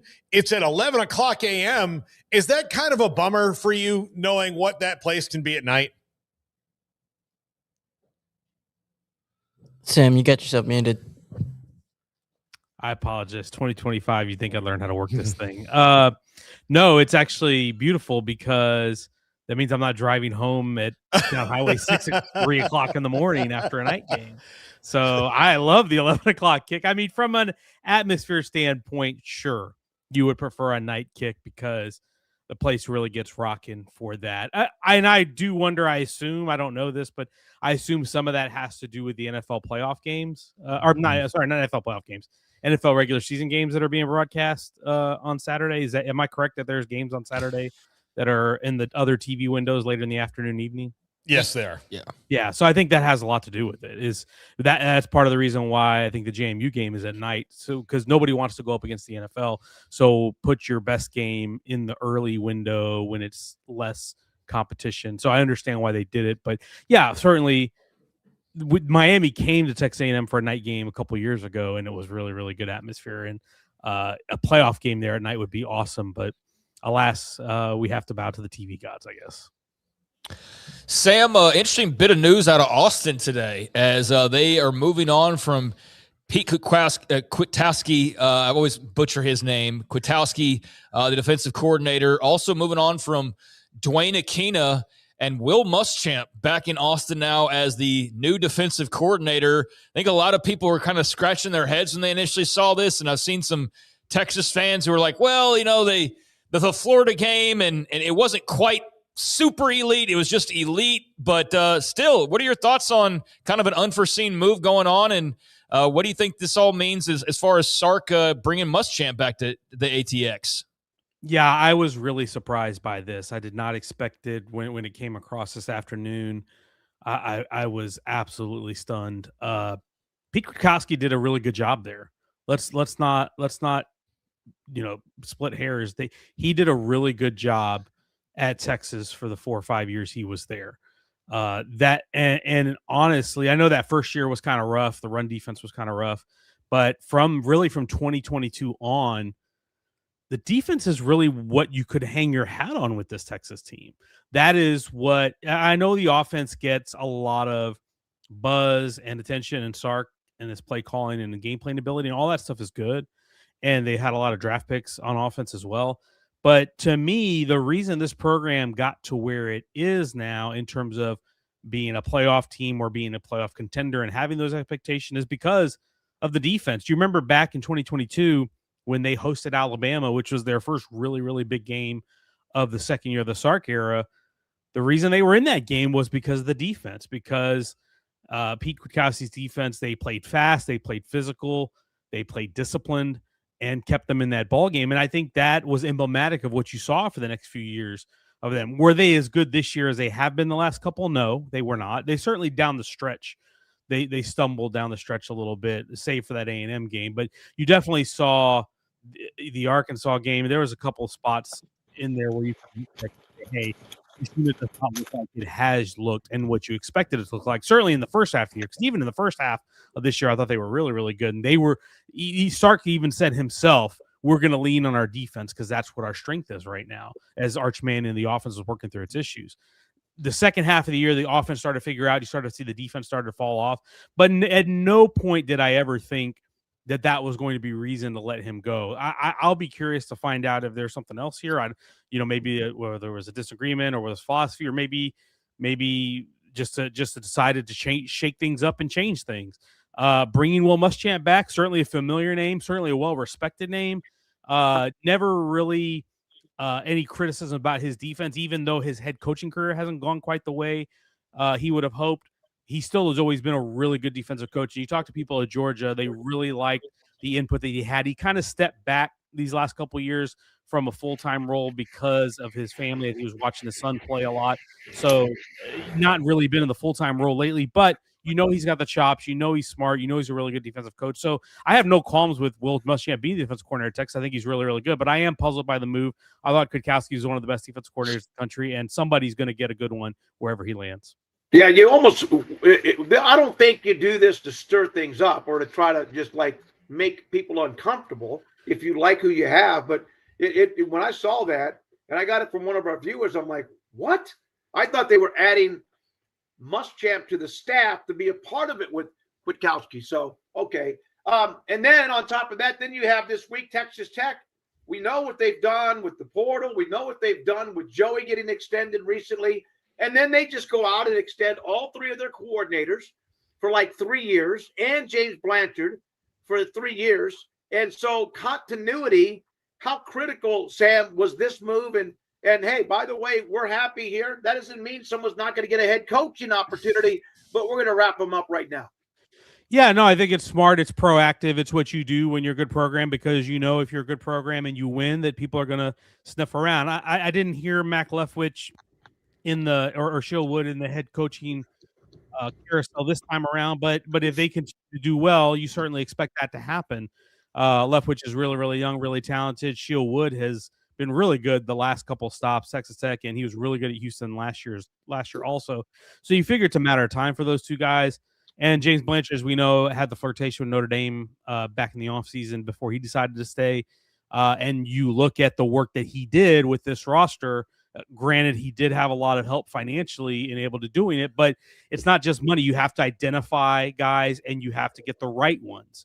And they clearly did that because they changed the entire complexion of their defense. And that's the reason they're in the playoff. And that's the reason people actually like them as a team and their chances of making some noise in the postseason. So very smart move on Joey McGuire's behalf and following with the extension that he just signed. Tech's in a really good spot right now. So I think smart move and proactive, and you do what you got to do to keep it rolling. And I expect that that's going to make it really easy to attract more quality transfers this coming cycle, which I know they're going to be really aggressive in again here in a couple of weeks. Sam, have any of the QB transfers in particular surprised you? Beau Pribula today was a little bit of a surprise. I didn't know that I saw that one coming. Levitt is one that you kind of heard. Sorsby was one. And Sorsby, I don't know, is a slam dunk as a transfer because I think he's still waiting on that NFL draft grade. So that very much was out there. Raiola, you kind of heard rumblings toward the end of the year, and you saw the canary in the coal mine with his brother decommitting and the staff change with his uncle. And so they all those things kind of pointed to Raiola. So a lot of the ones that we've seen, Lagway was not a surprise either. Mestamaker's not a surprise. Pribula was a little bit of one. I was interested in that one and curious. Certainly the first instinct you have with that one is Virginia Tech because his coach, James Franklin at Penn State, is the coach there now at Va-Tech. And I don't think Pribula wanted to leave Penn State. It was more of a, hey, Drew Aller's coming back and instead of going to the draft. And so I'm not going to get a chance to start. So let me go somewhere where I have a chance to start. And he got that chance. I think he played well. It wasn't perfect. It was a little bit up and down, but I think his skill set is there. But he'll have plenty of suitors in the portal. It won't just be Virginia Tech. Certainly, I would imagine they're interested. But there's been a lot. This is a really good quarterback market. Mestamaker's really talented. Levitt, Raiola, all these guys that I just named, Lagway, even though he hasn't had the kind of year you thought, still really, really talented, physically just built differently from most other guys. So this is a really good market for quarterbacks, and there's going to be a lot of money thrown around because I don't know how much of this is legit, but man, it sounds like the quarterback market, especially for those level of guys, is up this year. And you hear rumblings of some really, really big offers going up, even higher than some of the high end guys that we saw last year, like Sorsby. You hear, the 4 million number being thrown around with Sorsby. I'll be interested to see how the market shakes out, but it's definitely going to be an active one at that position. Wow, 4 million. That's crazy. I mean, not surprising, but that is absolutely crazy. And hey, if you go make the playoff with him and win a national title, then it's all worth it in the end. But yeah, that market is just is soaring right now. Sam, as far as the games this weekend, I mean, the playoff is here, and I mean, you'd know it, but then again, I feel like 95% of the talk that I hear about the playoff is actually on the negative side of things. As opposed to getting excited, it's complaining about two of the teams that are playing this weekend, but it does get started tomorrow night with Alabama and Oklahoma in one of two rematches, which is also another complaint. But how do you think round two between the Sooners and Tide goes down in Norman tomorrow night? Until Oklahoma can, and I know they beat Alabama, but until they can sustain an offense that I believe in, man, I have such a hard time picking them. I know their defense is legit, and I know Alabama has faltered down the stretch, but maybe this is just anecdotal, or maybe this is just me picking out the moments that I remember. But it seems like whenever Alabama's back's against the wall. Like I think back to the Florida State game earlier this year after that loss. But it seems like they come out and Kalen DeBoer's team answers in those spots. And they've been taken out of the chin for the last couple of weeks. It's people saying they don't deserve to be in. And they shouldn't have, the way they played and the 3 losses they had, they shouldn't be in the postseason. I think it's got very much potential to be an ugly game, a low scoring game, but I probably give a slight edge to Alabama just because there's just nothing redeeming that makes me think that Oklahoma can get it done again, even though they did it on the road against Alabama. I know it seems silly to say, but that's just kind of how I feel about that one. But the one thing, to your point about the complaining and the rhetoric around the playoff, that's why I'm excited about this weekend, is because the games are actually here. And as long as we stay off social media, which I know is very hard, and just enjoy the football is going to be good. Like Miami and Texas A&M on Saturday morning is going to be a slugfest. You're talking line of scrimmage, Miami on both sides of the line, Texas A&M both sides of the line. That's going to be some of the best collection of line of scrimmage talent you see in the country on that field on Saturday. So I am super psyched about that. I'm going to get to see Malachi Toney in person for the first time. Super psyched about that. The atmosphere should be good. And even the G5 games, there's a lot because of all the rhetoric against those guys. I'm really intrigued to see how they come out. I don't think Tulane and John Summerall are just going to lay down to Ole Miss and get run out of the building like they did, when they lost to them earlier this year. I think they're going to fight. And I'm curious to see James Madison and how they fare. And that one's a little bit tougher because just the talent differential between those teams and having to travel on the road is going to be really, really tough on JMU and Bob Chesney and them. But I'm intrigued to see how they do. And so I don't want us to turn it into a referendum on the G5, even though I know everyone will, but I'm intrigued to see the ball and how it plays out. Sam, one question. It's about the bowl games, and thanks for your time. The opt-outs are more and more. It used to be if you were an NFL prospect, maybe you would because of the Jalen Smith injury. I don't know how many years ago it was, and the injury he had in a bowl game. I was watching a replay. Why? I don't know, other than my TV was on YouTube TV, of USF and Old Dominion. Old Dominion's 10-3. USF was 9-3. They beat Florida. They beat Boise State to start the year. They had a really good year, but they lost their coach. So my question is, what will they remember this year for? Will it be because they flamed out because Golish is gone? What is that what we want when it comes to bowl games? No, it isn't, but I don't know how to avoid the reality that we're in unless something fundamentally changes. And when I say something fundamentally changes, there's something has to change with how we're structured, because as long as there's this big layoff between the end of the regular season and the postseason, that allows the time for the exit meetings to happen. It allows the time for the coaches to do the interviews and find their next jobs. And it allows the people to position themselves for their next gig. And as long as the transfer portal window is in the winter and it's in either December or January as it is now, then everybody's going to position around that because everybody's already looking ahead to 2026. I don't know that it's possible to change it unless there are some hard structural changes to the sport and how it functions. Because as long as it's a sport that goes across 2 semesters, I don't think this is avoidable. If there was no break between the conference championships and the postseason, then I think it might be a little more sustainable. And you hear people, I heard Joey McGuire a couple of weeks ago, and I talked to John Summerall yesterday, and he said the same thing, move the season up a little bit so we can get the end of the season closer to January 1. I don't think that's the worst idea in the world. I think because that would ostensibly used to be the end of the season was New Year's Day. You had your New Year's Day bowl games, and that was pretty much it. Even if we were to have the national championship on January 8th or something like that, that still is not too bad compared to still keeps you out of the spring semester. And to me, as long as spring football is where it is and the spring semester date starts where it is and the transfer portal is where it is, that's just kind of where we are. And I just don't know that there's a way to avoid it. Mike Elko had said that recently. He's like, unless you change something really drastically, I just don't know that there's a way to fix that. And it's unfortunate because you got John Summerall's over here trying to coach 2 football teams. Bob Chesney's over here trying to coach 2 football teams. you got players trying to go in the portal. I was just reading about Tulane just a minute ago. Santana Hopper, who's their best defensive player, they're going to play on Saturday. He's going to get in the portal in January. I mean, it's kind of crazy when you think about it, but it's just kind of the reality where we are. I think the player movement can be pushed back, but there has to be enough of a critical mass from people involved in this that want to do that. And everybody seems so hell-bent on getting their team ready for the spring and getting ready for the spring semester because of spring football. I think you got to start from scratch. You got to push spring football back, push the portal movement back, move the season back up, get it out of the second semester, and then we can start talking about having something that I think resembles what we used to have, at least in terms of being able to finish a season.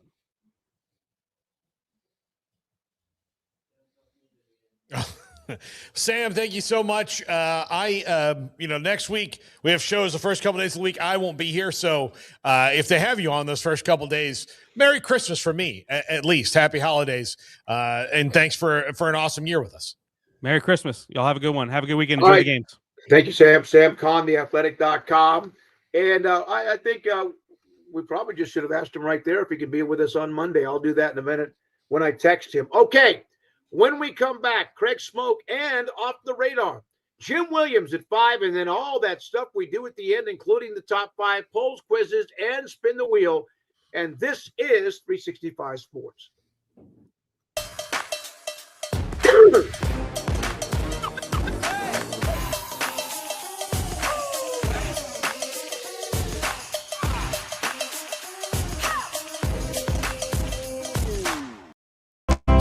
When you play hard, sometimes you fall hard. Sports injuries require special treatment. At Southwest Sports Medicine and Orthopedics, our team of expert doctors provides athletes and active adults with comprehensive sports medicine care, diagnostics. Whether you're in high school, college, or beyond, we'll help you get back on the field. Call on the team physicians for Baylor Athletics. Call Southwest Sports Medicine and Orthopedics. Serving Central Texas since 1889, TFNB Your Bank for Life takes pride in being more than a bank.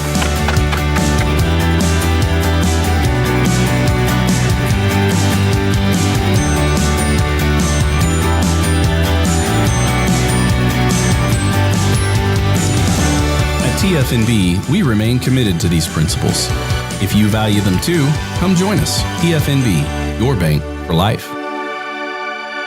UBO Business Services. We are a studies-based service organization that is the best in Texas when it comes to copiers, printers, and scanners. The way we quantify that is through a company used by millions of corporations called Net Promoter Score. What Net Promoter Score looks at are your Google reviews. We have a better Net Promoter Score than H-E-B with a 65 and Ritz-Carlton Hotels with a 70. According to Net Promoter Score, if you're a 70 or above, you're considered world-class in customer service. UBO Business Services is an 86 when it comes to Net Promoter Score. You can find us at ubeo.com, ubeo.com. What does being different mean to me? You know, that is an interesting question. Because there really isn't one way. There's a bunch of different ways you could do it.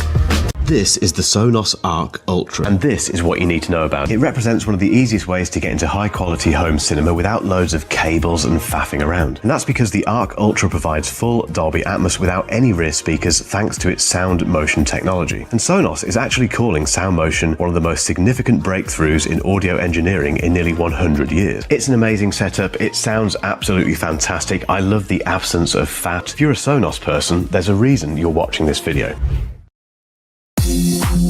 It's time to compete against yourself, finding too many excuses not to work out combined with bad eating habits, and Waco Regional Tennis and Fitness can help reach inside your competitive soul. Discipline, getting results you've only dreamed about, personal training, group exercise classes, and even a tanning bed, world-class tennis facility, and pickleball courts and lessons available. Waco Regional Tennis and Fitness, spacious, clean workout rooms, free weights, state-of-the-art technology, weight training equipment, and no intimidation. It's time for you to react today, not tomorrow, at Waco Regional Tennis and Fitness on Lakeshore Drive in Waco.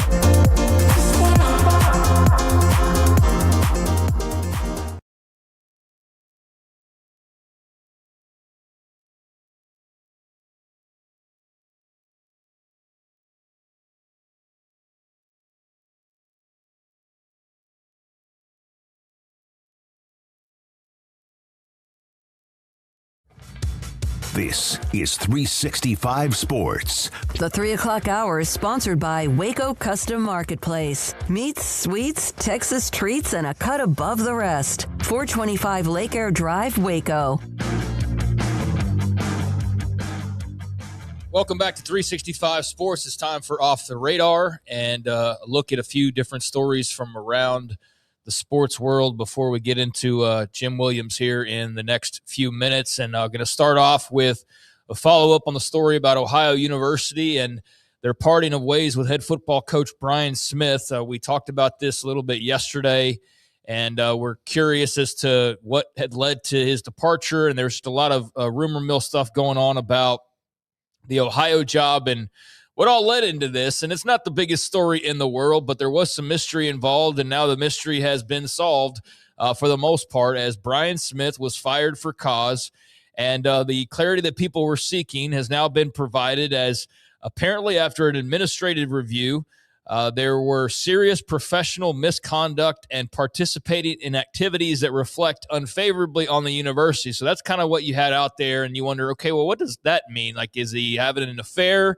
Is he, doing drugs? Like, what is out there on that? Well, today and even a little bit yesterday, multiple reports uncovering details through public records, which included that Smith had a romantic relationship with an undergraduate student and also was apparently drinking in his office, had a bit of a booze issue. Smith accused of extramarital affairs, including one with an undergraduate student that was witnessed at the Ohio University Inn by a player's parent. Smith's lawyer said in response that Smith and his wife had already separated and were already getting divorced when the relationship with the student, he says, was not an extramarital affair because he was already getting divorced.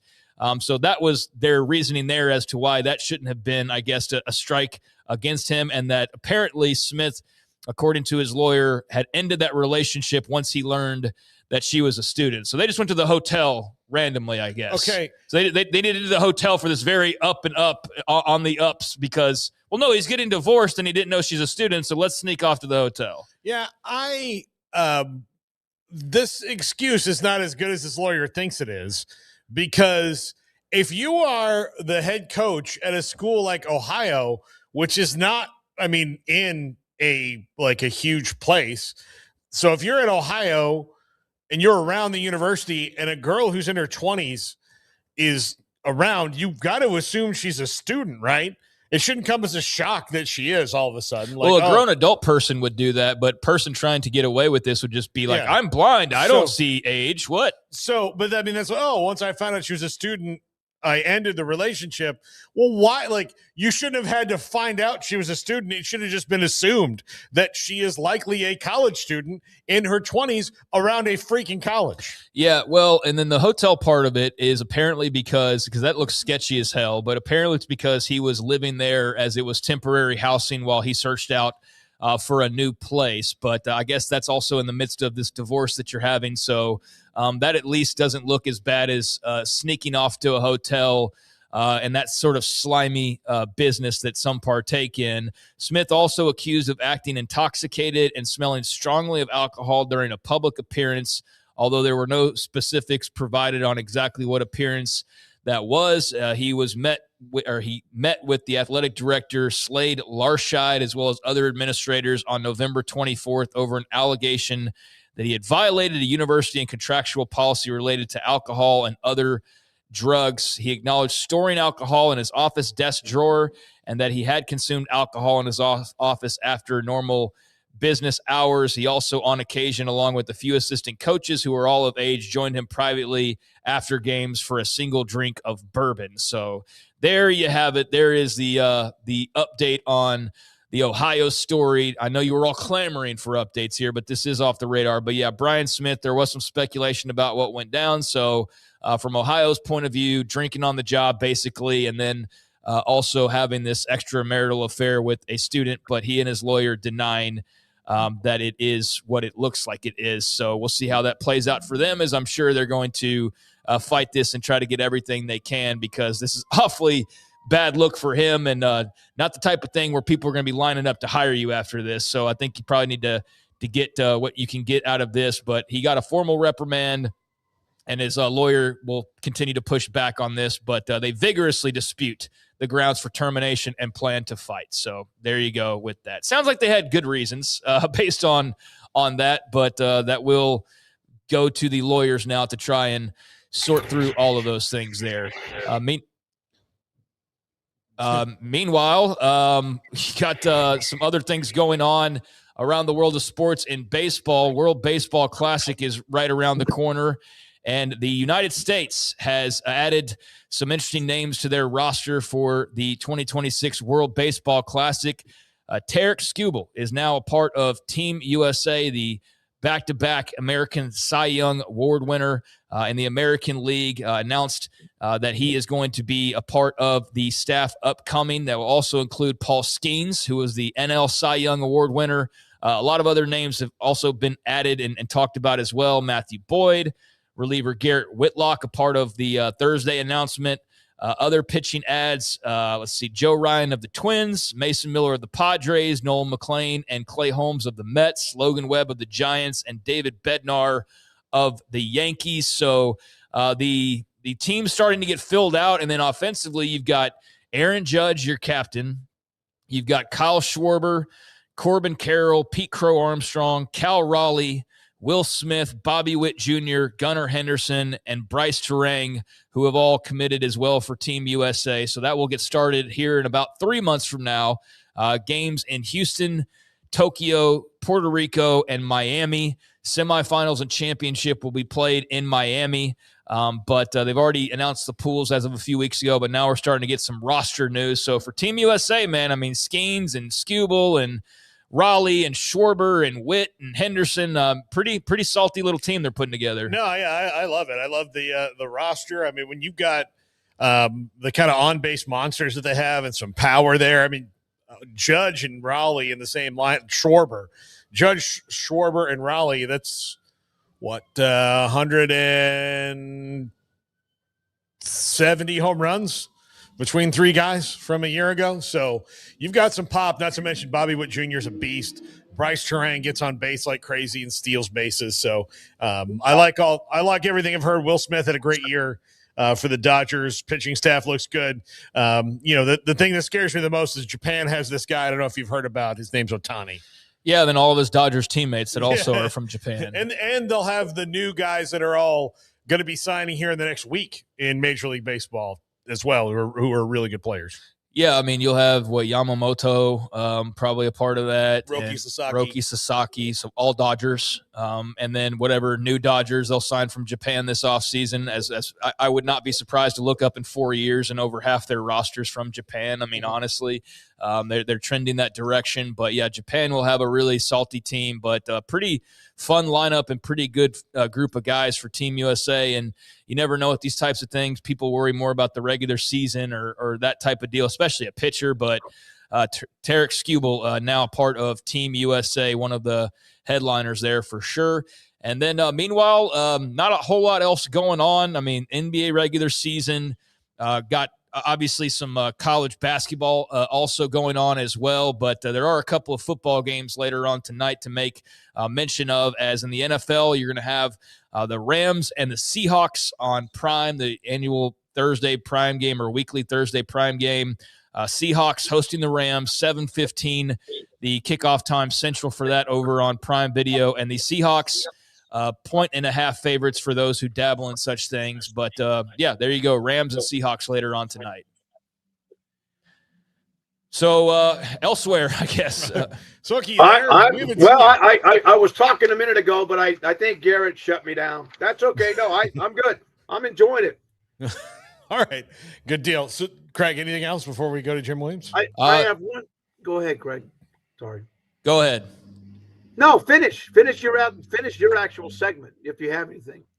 Okay. Well, the only other thing going on later on tonight, college football got the playoffs ongoing in D2, obviously, but also got another bowl game coming up. Looking at one game tonight, Missouri State and Arkansas State in the Xbox Bowl, 8 o'clock kickoff for that one. Missouri State 7-5, Arkansas State 6-6. And so that'll be coming your way later on tonight, and there's a few things off the radar. Yeah, there was one note. It's a story that came down this afternoon about NASCAR driver Greg Biffle and his family. Among 7 people killed in a plane crash in Statesville, North Carolina, in an airplane crash. And of course, he's been racing for quite some time. So that story, a sad story, went down early this morning, and unfortunately, 7 people in that airplane crash, including Greg Biffle, who's got a pretty good history, a very good history, one of the probably top 75 to 100 NASCAR drivers of all time. So terrible way for that to be a part of it during the holidays, or even if it was in like April, doesn't matter. All right. When we come back, Jim Williams, I think the Meds are taking over. Jim Williams, media consultant, columnist, and more. Are the bowl games about to be dead? He wrote a column about it. Plus, we'll get to talk about many more things and topics. He's next on 365 Sports. Oh, Richard Carr, Buick, GMC, how lovely are your SUVs. Oh, Richard Carr, Buick, GMC, I love the trucks you have for me. Strong and tough with luxury, room for all my family. Oh, Richard Carr, Buick, GMC, you are the dealership for me. With so many companies and policies out there, it gets so confusing shopping for insurance, and I never know if I'm getting the policy that's right for me. Luckily, I met the team at the Niche Group Insurance Agency. With the Niche Group, you can go to one company and get access to coverage options from many insurance carriers, and you get to speak to a real person about your specific coverage needs. With the Niche Group, I know I'm getting the right coverage at the right price. If you need insurance, talk to the experts at the Niche Group at 1-800-258-8302.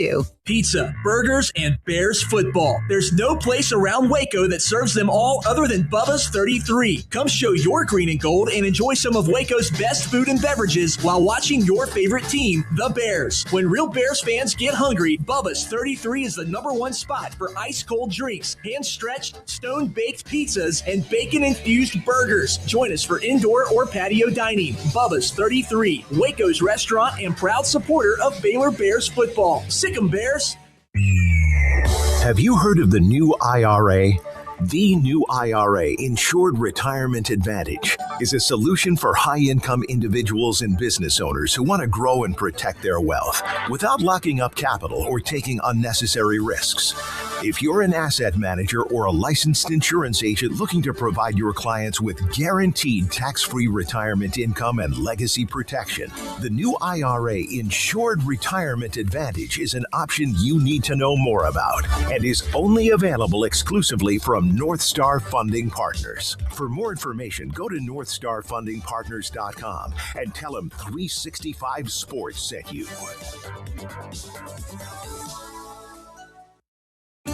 There are 26 letters in the alphabet, over 600,000 words in the dictionary, and just 3 of them said together can change everything. Let's order pizza. Those 3 words lead to dough made from scratch and 3 fresh signature cheeses that blanket golden crust in a heavenly melt on Marco's Pizza that'll blow your mind. So visit marcos.com to order and stop by Marco's Pizza in Belmead, China Spring, Woodway, and in Robinson. Marco's. Pizza lovers get it.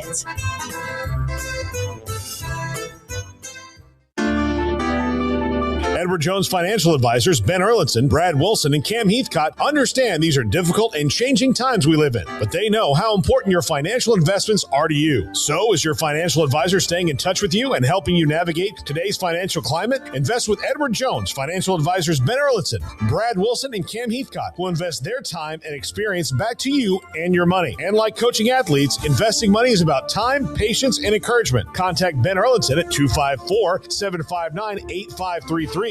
Brad Wilson's location at 250 Sharon Drive in Woodway, and Cam Heathcott in Conroe. Edward Jones Financial Advisors, Ben Erlinson, Brad Wilson, and Cam Heathcott, proud sponsors of 365 Sports. Edward Jones, making sense of investing, member SIPC.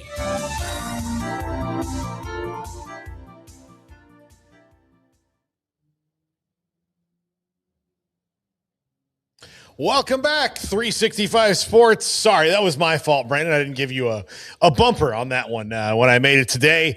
We are now joined by Jim Williams, media consultant. Jim, I was thinking about you this last week when the ACC was talking about their tiebreaker and all these different things and the way they had to do their schedule. You are very plugged into the ACC in that part of the country. Do you think Jim Phillips will be the commissioner in, say, 2 to 3 years? If it were me, and I'm not, it isn't, it wouldn't take that long. That was a mistake on every possible way. No, I don't think Jim will be. And Jim's a good guy, but nowadays, Paul, if you don't have some sort of media related background, like Brett Yormark, you guys know from Big 12, Tony Petiti, the Big 10, you can't do it. I mean, this is now. We're now bordering on the NFL. So I don't think you can be a traditional commissioner, just like I don't think that a number of schools can have what we used to call a traditional AD now. I think you have to have someone who is a business savvy, former, executive in one of the NFL franchises, because that's, for all intents and purposes, college football and college basketball and all the way across the board, it's now all a serious business, and that's not the way ADs worked in the past. Jim, the ACC, they have this new schedule, and yet again, it's not even perfect. It's not like you have the bracket or whatever. What's going to happen? And they say they will look at options, but it's going to happen because it happened this year. It happened in the Big 12 and 14. Mm-hmm. If they have one team run the table at 9-0 and two other teams are 8-0, and who's going to play the 9-0 team if none of those three played each other? No, you're right. It's going to be, what are they going to do? Flip a coin? I mean, I have no idea. I mean, those tiebreakers. There's just, in theory, David. In theory, the best one would be take the two teams who are your best two teams, right? And you can, take rankings, you can do computer rankings, you do whatever it takes to get the two best teams together in a playoff. And the ACC saw what happened, and it was, everybody was talking about, well, what happens if a nuclear option happens if Duke wins? Well, guess what? Duke did win. And so they're not going anywhere. Miami got in, Notre Dame got mad, and we got what we got. Jim, do you foresee? This obviously Miami gets in. The teams that got snubbed by the ACC are not the complainers. FSU and Clemson. Mm-hmm. Do you foresee this changing any of the contentious nature of that conference, or is that going to continue until 2031 when people start making decisions? Well, really, the only contentious person or group in there was Notre Dame. And where's Notre Dame going to go? They're not. The ACC's bent over backwards to give Notre Dame everything they want. So Pete Bavacqua can, bitch all he wants to. It's just not, take their ball and go home. But they make a lot of money through the ACC in basketball, and the alignment of where things work and the amount of ability for them to basically have 5 games that they play every year. I don't, I just think that they were angry at the time. I don't think this is going to be festering in any way, shape, or form. I don't know. Let's face it, Notre Dame walked away last year with $20 million, from the college football playoffs. They didn't give anybody any of it. So, and then they get a portion of the ACC money from, the basketball and the Olympic sports. So why in God's name would you leave? Okay, fine. You're mad that this year you didn't get in. So you're going to blow that up just because you didn't make an extra $10 million? Come on. Jim, Who would you say, we had this a poll from Andrew on our show, who is the Grinch of college football? Is it Sankey, who probably gets more heat, Petiti, or is it actually ESPN? The Grinch, is it the Grinch? Is that what you're asking, David? Yeah. Yes. Yeah. Okay. The Grinch, huh? Ooh, that's a tough one. You give me three good ones. I'll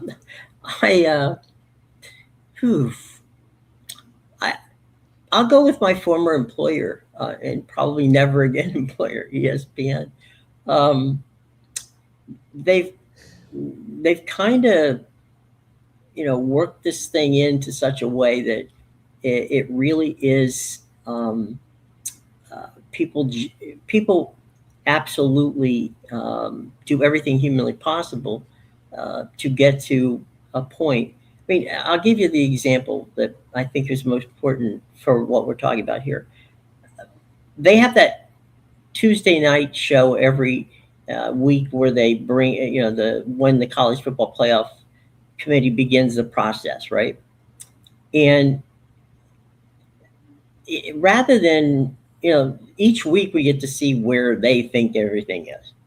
Well, that should be almost like the NCAA show, right? We shouldn't even care or know what they think or where they're going to put people until the last week of the season when they actually know what's going on. So in real time, we're seeing people, all the way down the road, say, well, this is what's going to happen, and here's what everybody, and so you're speculating how it's going to end up. That's not what we get to see in the NCAA basketball situation, which to me makes a lot of sense. The fact that you have a show, if you had that show during a basketball season, it'd be nuts.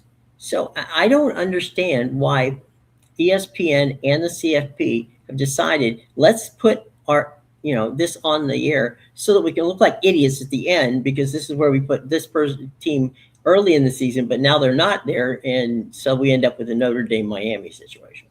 Well, and the thing is now, I mean, if they take it off, that'd be great, but enough trust has been eroded between the viewing public, the fans, and the powers that be that it's really going to be a sticky wicket for them for a while until they show some consistency in their choices and people see what the process is and not what it's kind of said to them in talking points, right?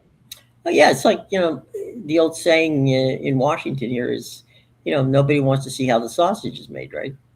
And they're humans. They're gonna, 1 week it's gonna be up when it's like watching a stock market. You don't know what's going to happen till the end, and to your cash in your IRA.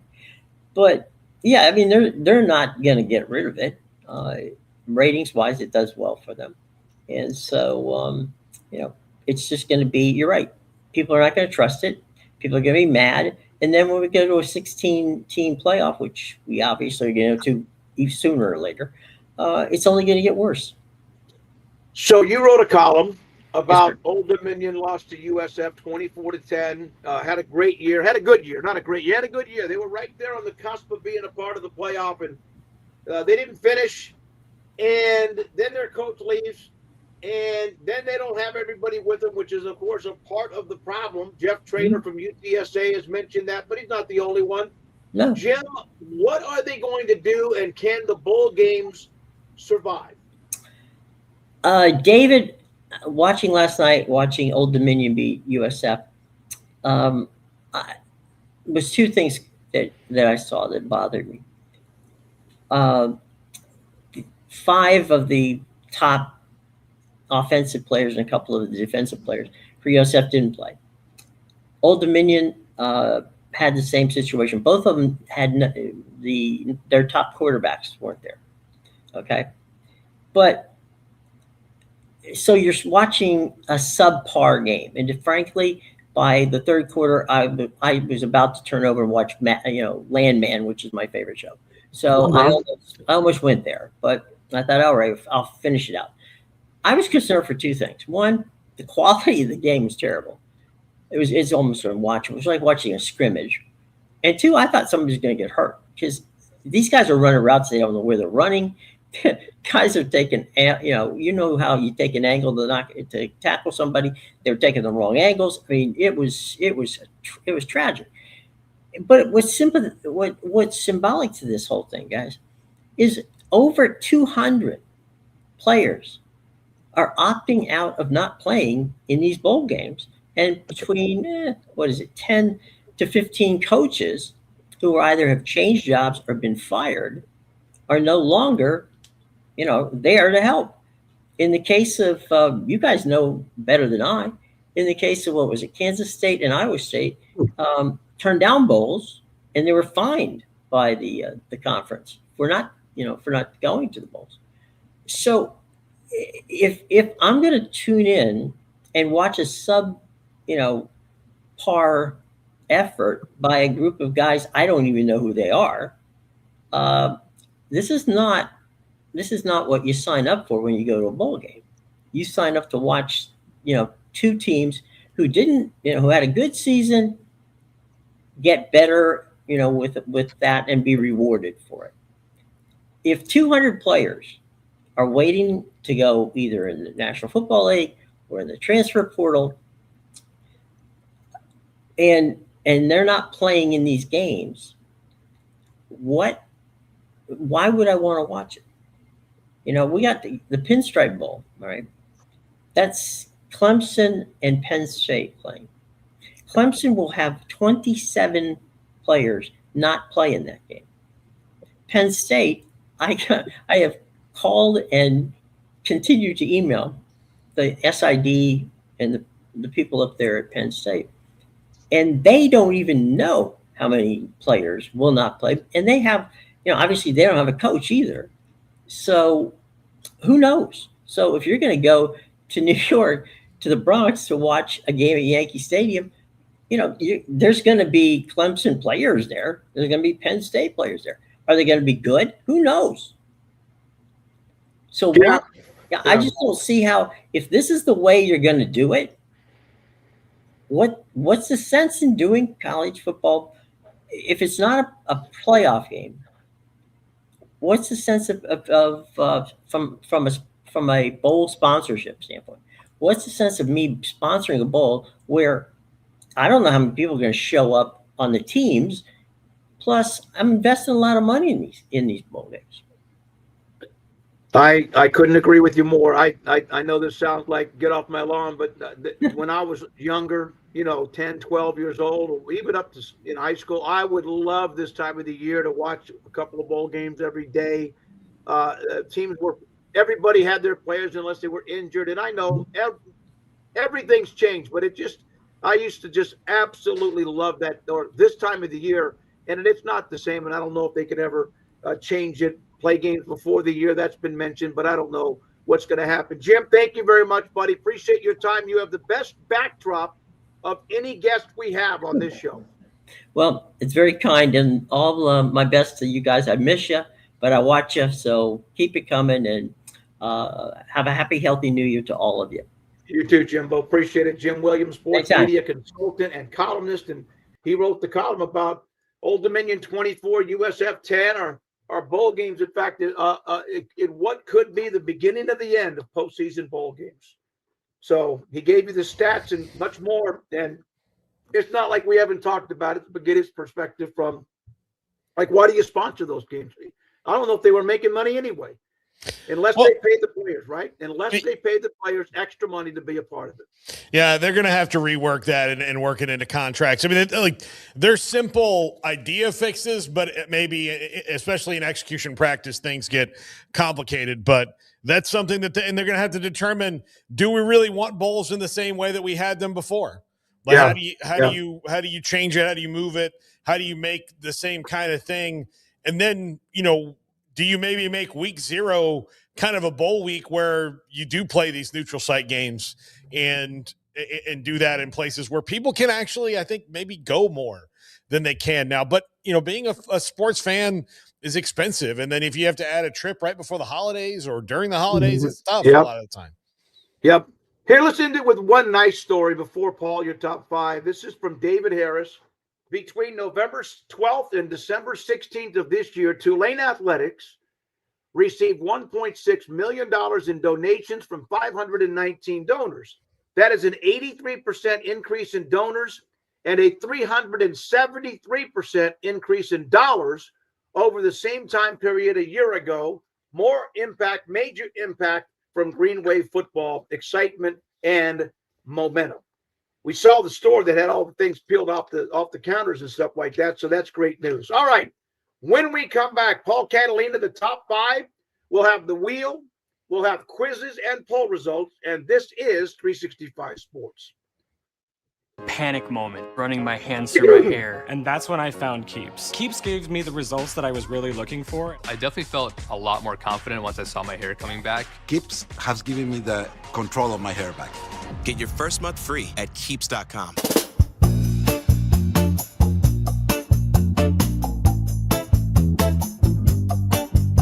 They all have heated seats, they all have slow closed lids, they all have short cords around 4 feet long, they all have about a 30-minute installation period, and they all have unlimited warm water as well as wireless remotes. MiniBidets.com, where we sell mini bidets, not mini bidets.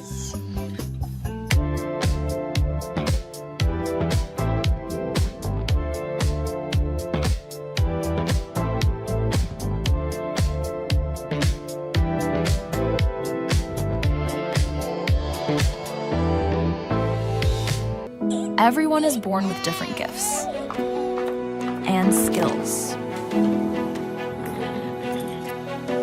Everyone is unique and has something that only they can offer this world. And everyone has different needs that help them accomplish their day-to-day goals and challenges. But there's one thing that everyone needs, no matter who they are. Breathe cleaner. Puro air.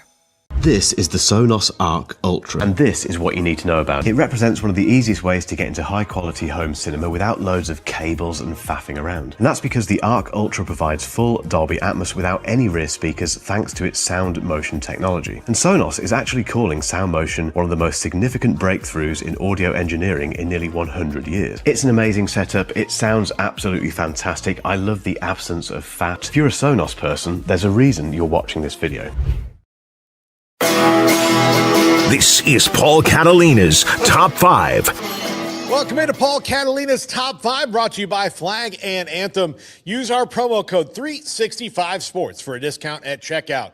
Today we found out that Mizzou quarterback Beau Pribula in the transfer portal. Now, remember, he just transferred into Mizzou last year from Penn State, so he is on his way out the door. Now, they might be doing this because Zollers is really good, really talented, and maybe moving Beau out the door to make room for Matt Zollers. We'll see, but here are 5 landing spots that fit for his talent level. Number 5, Florida State with Gus Malzahn, dual threat quarterback, not a big guy, but tough and moves around. This offense needs that to move forward, to go ahead. They don't have a quarterback. Thomas Castellanos not coming back. Kevin Sperry is the kind of quarterback in waiting right now. But my guess would be that Florida State adds a transfer, and he certainly fits what Gus Malzahn does in that offense for Mike Norvell at Florida State. Whether that will happen or not, who knows, because it is essentially a lame duck year for Mike Norvell unless some amazing things happen. Number 4, Arizona State. If Kenny Dillingham is still there, then this is a great fit, an absolutely great fit. And, of course, I could put them on every quarterback transfer because it's one of the better places you can go with the best quarterback developer in the country. But, again, mobile, fits in that offense at Arizona State, could do a lot of good things. And it's not just the big ones like Beau Pribula reminds me of a little bit, maybe not quite as strong in an arm, but has that kind of moxie when he gets going. It's also like Jeff Sims. I mean, he get wins out of Jeff Sims this year, which no other coach in Jeff Sims' long college career, which I believe was 6 years, did that. Number 3, Auburn. If he's going to stay in the SEC, I've got a couple of choices here. If Alex Golesh does not get Byron Brown to come with him to Auburn, maybe he doesn't, because they also have Deuce Knight sitting there that might be ready to go. So they don't need to do that. But if they want to bring in a veteran starter and it winds up not being Byron Brown, then it could very easily be Beau Pribula, because, again, this is kind of a one-hit shop for him, and then he's probably trying to go off to the next level. Again, mobile quarterback, dual threat, fits well in the Alex Golish system. Number 2, this one I feel like has maybe some juice to it, even though I haven't heard that at all. It just makes too much sense to me for Joey Aguilar to be leaving and then a quarterback like Beau Pribula to be on the market, and Tennessee, who's quarterback thirsty right now, not to be interested in him. So I think that Josh Heupel and the Vols here will probably at least kick the tires on him, because, again, he's a pretty good player, and he's at least as accomplished as Joey Aguilar was, and Joey Aguilar had a really solid season for Tennessee, whose major problems were on defense, and they've addressed that with hiring Jim Knowles. And number 1, a reunion tour at Penn State. Remember, he was at Penn State. Then he transferred because Drew Aller came back. Well, now Drew Aller is out of eligibility. Penn State has a new coach, and who knows if there's a lovely lady he left behind there. I don't know. But he could make a reunion tour at Penn State and run that offense with Taylor Mauser and Matt Campbell, and would not shock me to see if maybe that's what he wants to do. Well, that's going to do it for this top 5. The carnival begins now.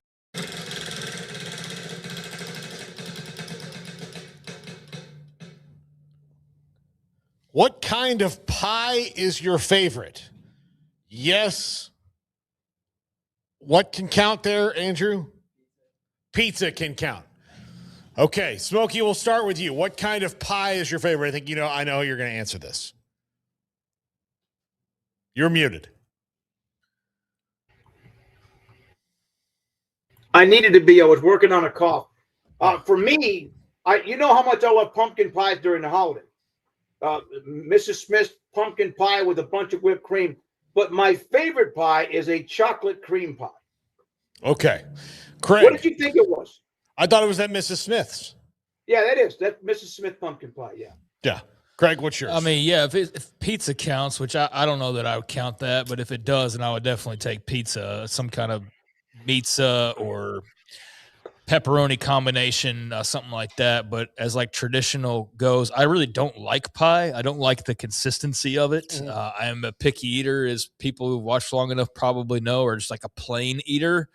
But if I have some, then it would be like a chocolate cream, more of a dessert than like your fruit flavored, cherry pie. Like I don't do all that. I do more of like the chocolate cream, and that loosely counts in my opinion. It's not like the traditional. I just don't like the consistency of like the breading and all crust, that. I don't like that personally. Yeah. So that would be my answer. Look, this is just growing up in Southwest Florida. It's key lime pie for me. I love a good key lime pie. And the thing is about a key lime pie, if you're not a crust person, which I wasn't as a kid, I am now. It's a really easy one to scoop out and just eat like pudding. So I'm all good with that. Any kind of those consistency pies I like better, but it shouldn't surprise anybody that I'm not against pie in general. I'm pro pie. I'm very pro pie. Pecan, pumpkin. These are answers in the chat room. Blueberry and buttermilk pie. Let me see here. I prefer sweet potato pie to pumpkin pie. I feel it's a superior product. But yeah, the chocolate cream pie is hard to beat. I'll tell you who has a great chocolate cream pie. They don't do it all the time. Is Sam's. The big, lots of fluff. It's not dried out. It's very, very good if you've never had that. But key lime is on here, and much more pecan and all the rest that you would expect. Yeah. Okay, let's go to the first trivia question. What's the most covered Christmas song of all time? White Christmas, Silent Night, Jingle Bells, or Christmas Island? Is that Mele Kalikimaka, or is that a different one? Oh, Jimmy Buffett song. Okay. I should know that. I'm a parrot head. I would think it's got to be Jingle Bells, but these other ones are popular. I think it might be Silent Night because it's religious. I'm going to say White Christmas just so we all have different answers. Okay. Oh, great. All right, let's go ahead. Let's see who's right in this one. Silent Night. Boom. Yes. Yep, you got it. Yeah. Most Christmas recorded Christmas song ever, with estimates ranging from 700 plus copyrighted versions since 1978 to more than 137,000 known recordings worldwide. First performed in 1818 in Oldendorf, Austria. Its simple melody and universal message helped it spread across cultures and genres. Iconic versions include Bing Crosby, Elvis, Nat King Cole, The Temptations, and Sinead O'Connor. Sinead O'Connor. Yeah, Wow. not many votes on this one. Not too many people locked into this one, but Yeah. Silent Night. Yep. That's Nat King Cole. That's one of my favorite songs that he sings. Okay, next. Which famous LA rapper has the naming rights to a college football bowl game? This is easy. It's Snoop Dogg. Does he still have it? I don't think so. The LA Bowl is gone, but he did. Yeah, so I mean, the last one was the other day. So when it was a thing, then yeah, I think it was Snoop Dogg and that LA Bowl. I mean, like people decry the Indiana Bowl games. I mean, that had no history to it whatsoever. Yeah. Like that, we lost nothing with the loss of the LA Bowl. Quite frankly, no, I mean, it's not like even a good college market. Like the Peach Bowl or something. No, it's like not. It's not even a good college football market. So Yeah. I don't feel like we really missed anything with that going to the wayside. But yeah, I believe it's Snoop Dogg. Yeah, let's go. Yep. Snoop Dogg, Arizona. Oh, I'm sorry, the Snoop Dogg Arizona Bowl. Yeah, that didn't sound. The LA one didn't sound. I mean, but the connection's there. But I mean, in Arizona, the one that was also Barstool, and it was like two other things itself. I mean, it's pretty much the Arizona version of the LA Bowl. I feel like. But yeah, I guess Dre and Snoop. Presented by Gin and Juice by Dre and Snoop. Okay, well there we go. So that's maybe a kind of a trick question. We could have said Dre, but if it's a Snoop Dogg connected bowl, is that Garrett's favorite one to go to? I don't know. Garrett, are you a Snoop fan? No, it's not. Yeah, no. Okay, all right, I mean, like they share a hobby, but like it doesn't mean. Yeah, they do. They do. Yeah. All right.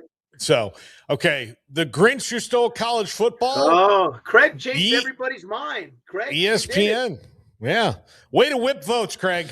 Yeah, I mean, I probably should use that power towards something more productive for humankind rather than a poll question. But I mean, I think they're pretty clearly the ones that are making the moves behind the scenes, and we can try to paint boogeyman out of the commissioners who are just doing what's best for their own leagues. Quite frankly, I mean, for everything that, like, I don't think Sankey's always on the up and up and doing what's best for college football, but I also know that he's not pretending to, that he's saying he's doing what's best for the SEC, and if it helps college football, so be it. But his ultimate thing is the SEC, and that's all that matters to him. If he could have his way, I think he'd have a 16-team SEC team playoff, and nobody else would even be invited. But same thing for Petiti and Baker.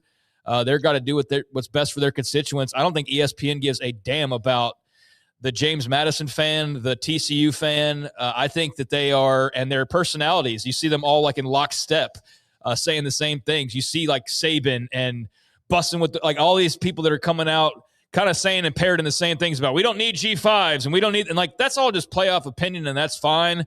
But when it comes from them, I feel like there's direction behind it. I really do, because I do think that ultimately if they had their way, it would be Alabama, Georgia in every single game imaginable or some version of that because all they care about is the TV ratings and the money. That's all they care about. They don't care about the preservation of the sport. They care if the sport's making them money and getting them eyeballs, and that's all they care about. So, yeah, to me, it's they're definitely the Grinch. And look, Fox isn't alone, and like Fox is involved, and so it's not just ESPN, but ESPN's the one that's really got the most power behind the scenes, that's been doing this for quite a while now. Yeah. The rights to the college football playoff, that was kind of something that was, I don't know if it got enough attention back when this started. It was not put up for bid. They did not make that available to anybody else but ABC or ESPN. And can you imagine if they did that now? I don't know how much Fox or CBS or whoever would put up, but they did not put that up. So it's completely controlled by ESPN, which is not a monopoly, but it's a little bit sketchy. Yeah, but now they sublease the games to Turner. But Turner, like, they're making money off that. So so it's just because they don't have the space with everything else they have. And they don't care to show some of those games, so they go make money by just shuffling it off to Turner, who gets to pay them to have these games, even though they have no interest in BYU versus Tech or whatever. But they here's the thing. They have the power to promote the things that they do have contracts with. They've just leaned really heavy into the SEC, and the other ones are just like, yeah, we make money off this. I mean, they could spend equal time promoting the ACC network like they do the SEC or the Big 12 games that they have. They just don't. They don't want to do that, Paul, because there's a big gap in the audience, and they don't want to sit there and spend 5 years trying to build up the ACC or the Big 12 to possibly come close to the SEC. They got a sure thing. They've been riding that pony for 2 decades now, and they're going to ride it into the horizon for as long as they possibly can. That is their prized possession, and it shows in every single way they operate around college football, basically. Yeah, for sure. Should the G6 combine into one big 60-plus team super conference? 41% say yes, strength in numbers. 59% no, they'd still be ignored. When Andrew asked me about this poll question earlier, I said that the way I feel about how the P4 treats the G6 is they're in a toxic relationship because one of the parties is toxic and the other one is just trying to make it work. And the toxic one is trying to make the G6 break up with them so they don't have to say the quiet part out loud. So they look like the bad, so that the G6 looks like they're doing this on their own. So what they want is the G6 to be like, all right, we're fed up and we're done. We're going to do our own thing. And then the P4 can be like, well, that's what you want. I mean, Well, they can't force it because then there will be lawsuits and they will lose. And so instead you have Nick Saban and Pat McAfee and every person under ESPN contract. Like over the last week, man, they think the G6 should start their own playoff. Yeah. Like you can't tell me that's not all like somewhat orchestrated where everybody's now saying that all under the same umbrella because, if they had their way, there would be a split. They just can't technically accomplish that by their lonesome because then there will be government interference and legal things they have to then deal with. So, they're basically trying to gaslight the G6 into saying, y'all don't treat us right. We're going to start our own thing so that then they can pay them way less money and just tell them that they should be happy to have a time slot and then just treat them like third-class citizens. Like that's what I think their ultimate plan is. I don't think everything is a conspiracy, but I don't think in this day and age it's hard to see that everything's just about who can grab as much money as they possibly can. More than it's always been that way, but it's just like no one's even hiding it now. Like now it's just like open crime, open like scheming and open corruption, and like no one cares because no one's doing anything about it. But there are still bridges you can't cross, and they can't just cut off the G6 and there's contracts and say, go fend for yourself. So it sounds like they're messaging right now of like, don't you think it'd be better if you did this over by yourself? And we know what would happen is James Madison fans or Oregon State or whoever is in those leagues, you would care, but it's not going to get it's going to get even less coverage than it does now. And you would be treated the same way the FCS playoffs are treated, basically, where, hey, thanks for the content, but we're really not going to spend a whole lot of time talking about this because we got to talk about Ohio State and Texas again. Yeah. Like that's how I see it, at least. Yeah, and to me, it would just be like people that go to the G6, like it'd be like, hey, Carol, why'd you break up with Dennis? Dennis broke up with me, man. Yeah, like that was his choice. Like that's after what I told want. him time and time again, and all my friends kept putting it in his ear that he'd be so much better off without me. And then like, oh, he did it. Like, after you planted every seed imaginable and you ran the narrative on national TV, what's like 6 days in a row now that we've seen some form of the G6 needs their own playoff from a McAfee guy or from a SportsCenter person. And look, Fox isn't alone in this. And I get it, man. Money makes the world go round, and they're trying to make as much as they possibly can. But also then tell us at the same time how the money's running short and how there's not enough of it. We're being gaslit from every direction in life right now. But certainly I think they are hoping that the G6 says, we can do better without you, knowing full well they probably can't, and then you have a problem off your hands that you don't have to deal with any longer. That's my opinion. Yep. Yeah. Absolutely. All right. Anything else, Paul? We're done. That's it. All right, we're done tomorrow, 3:00. I know we have Zach Barnett and a few others. Taylor McCarr couldn't make it today because his child was sick. Well, that wasn't me. That was actually his daughter. So we'll see what we have going into tomorrow, into the weekend. And, of course, the college football playoff will also be a part of what we talk about with the game tomorrow night. Can't wait for Alabama and Oklahoma. Yeah, should be a fun one. All right, Paul, Craig, thank you very much. Have a great night. You guys have fun tonight. Enjoy your evening. This is 365 Sports.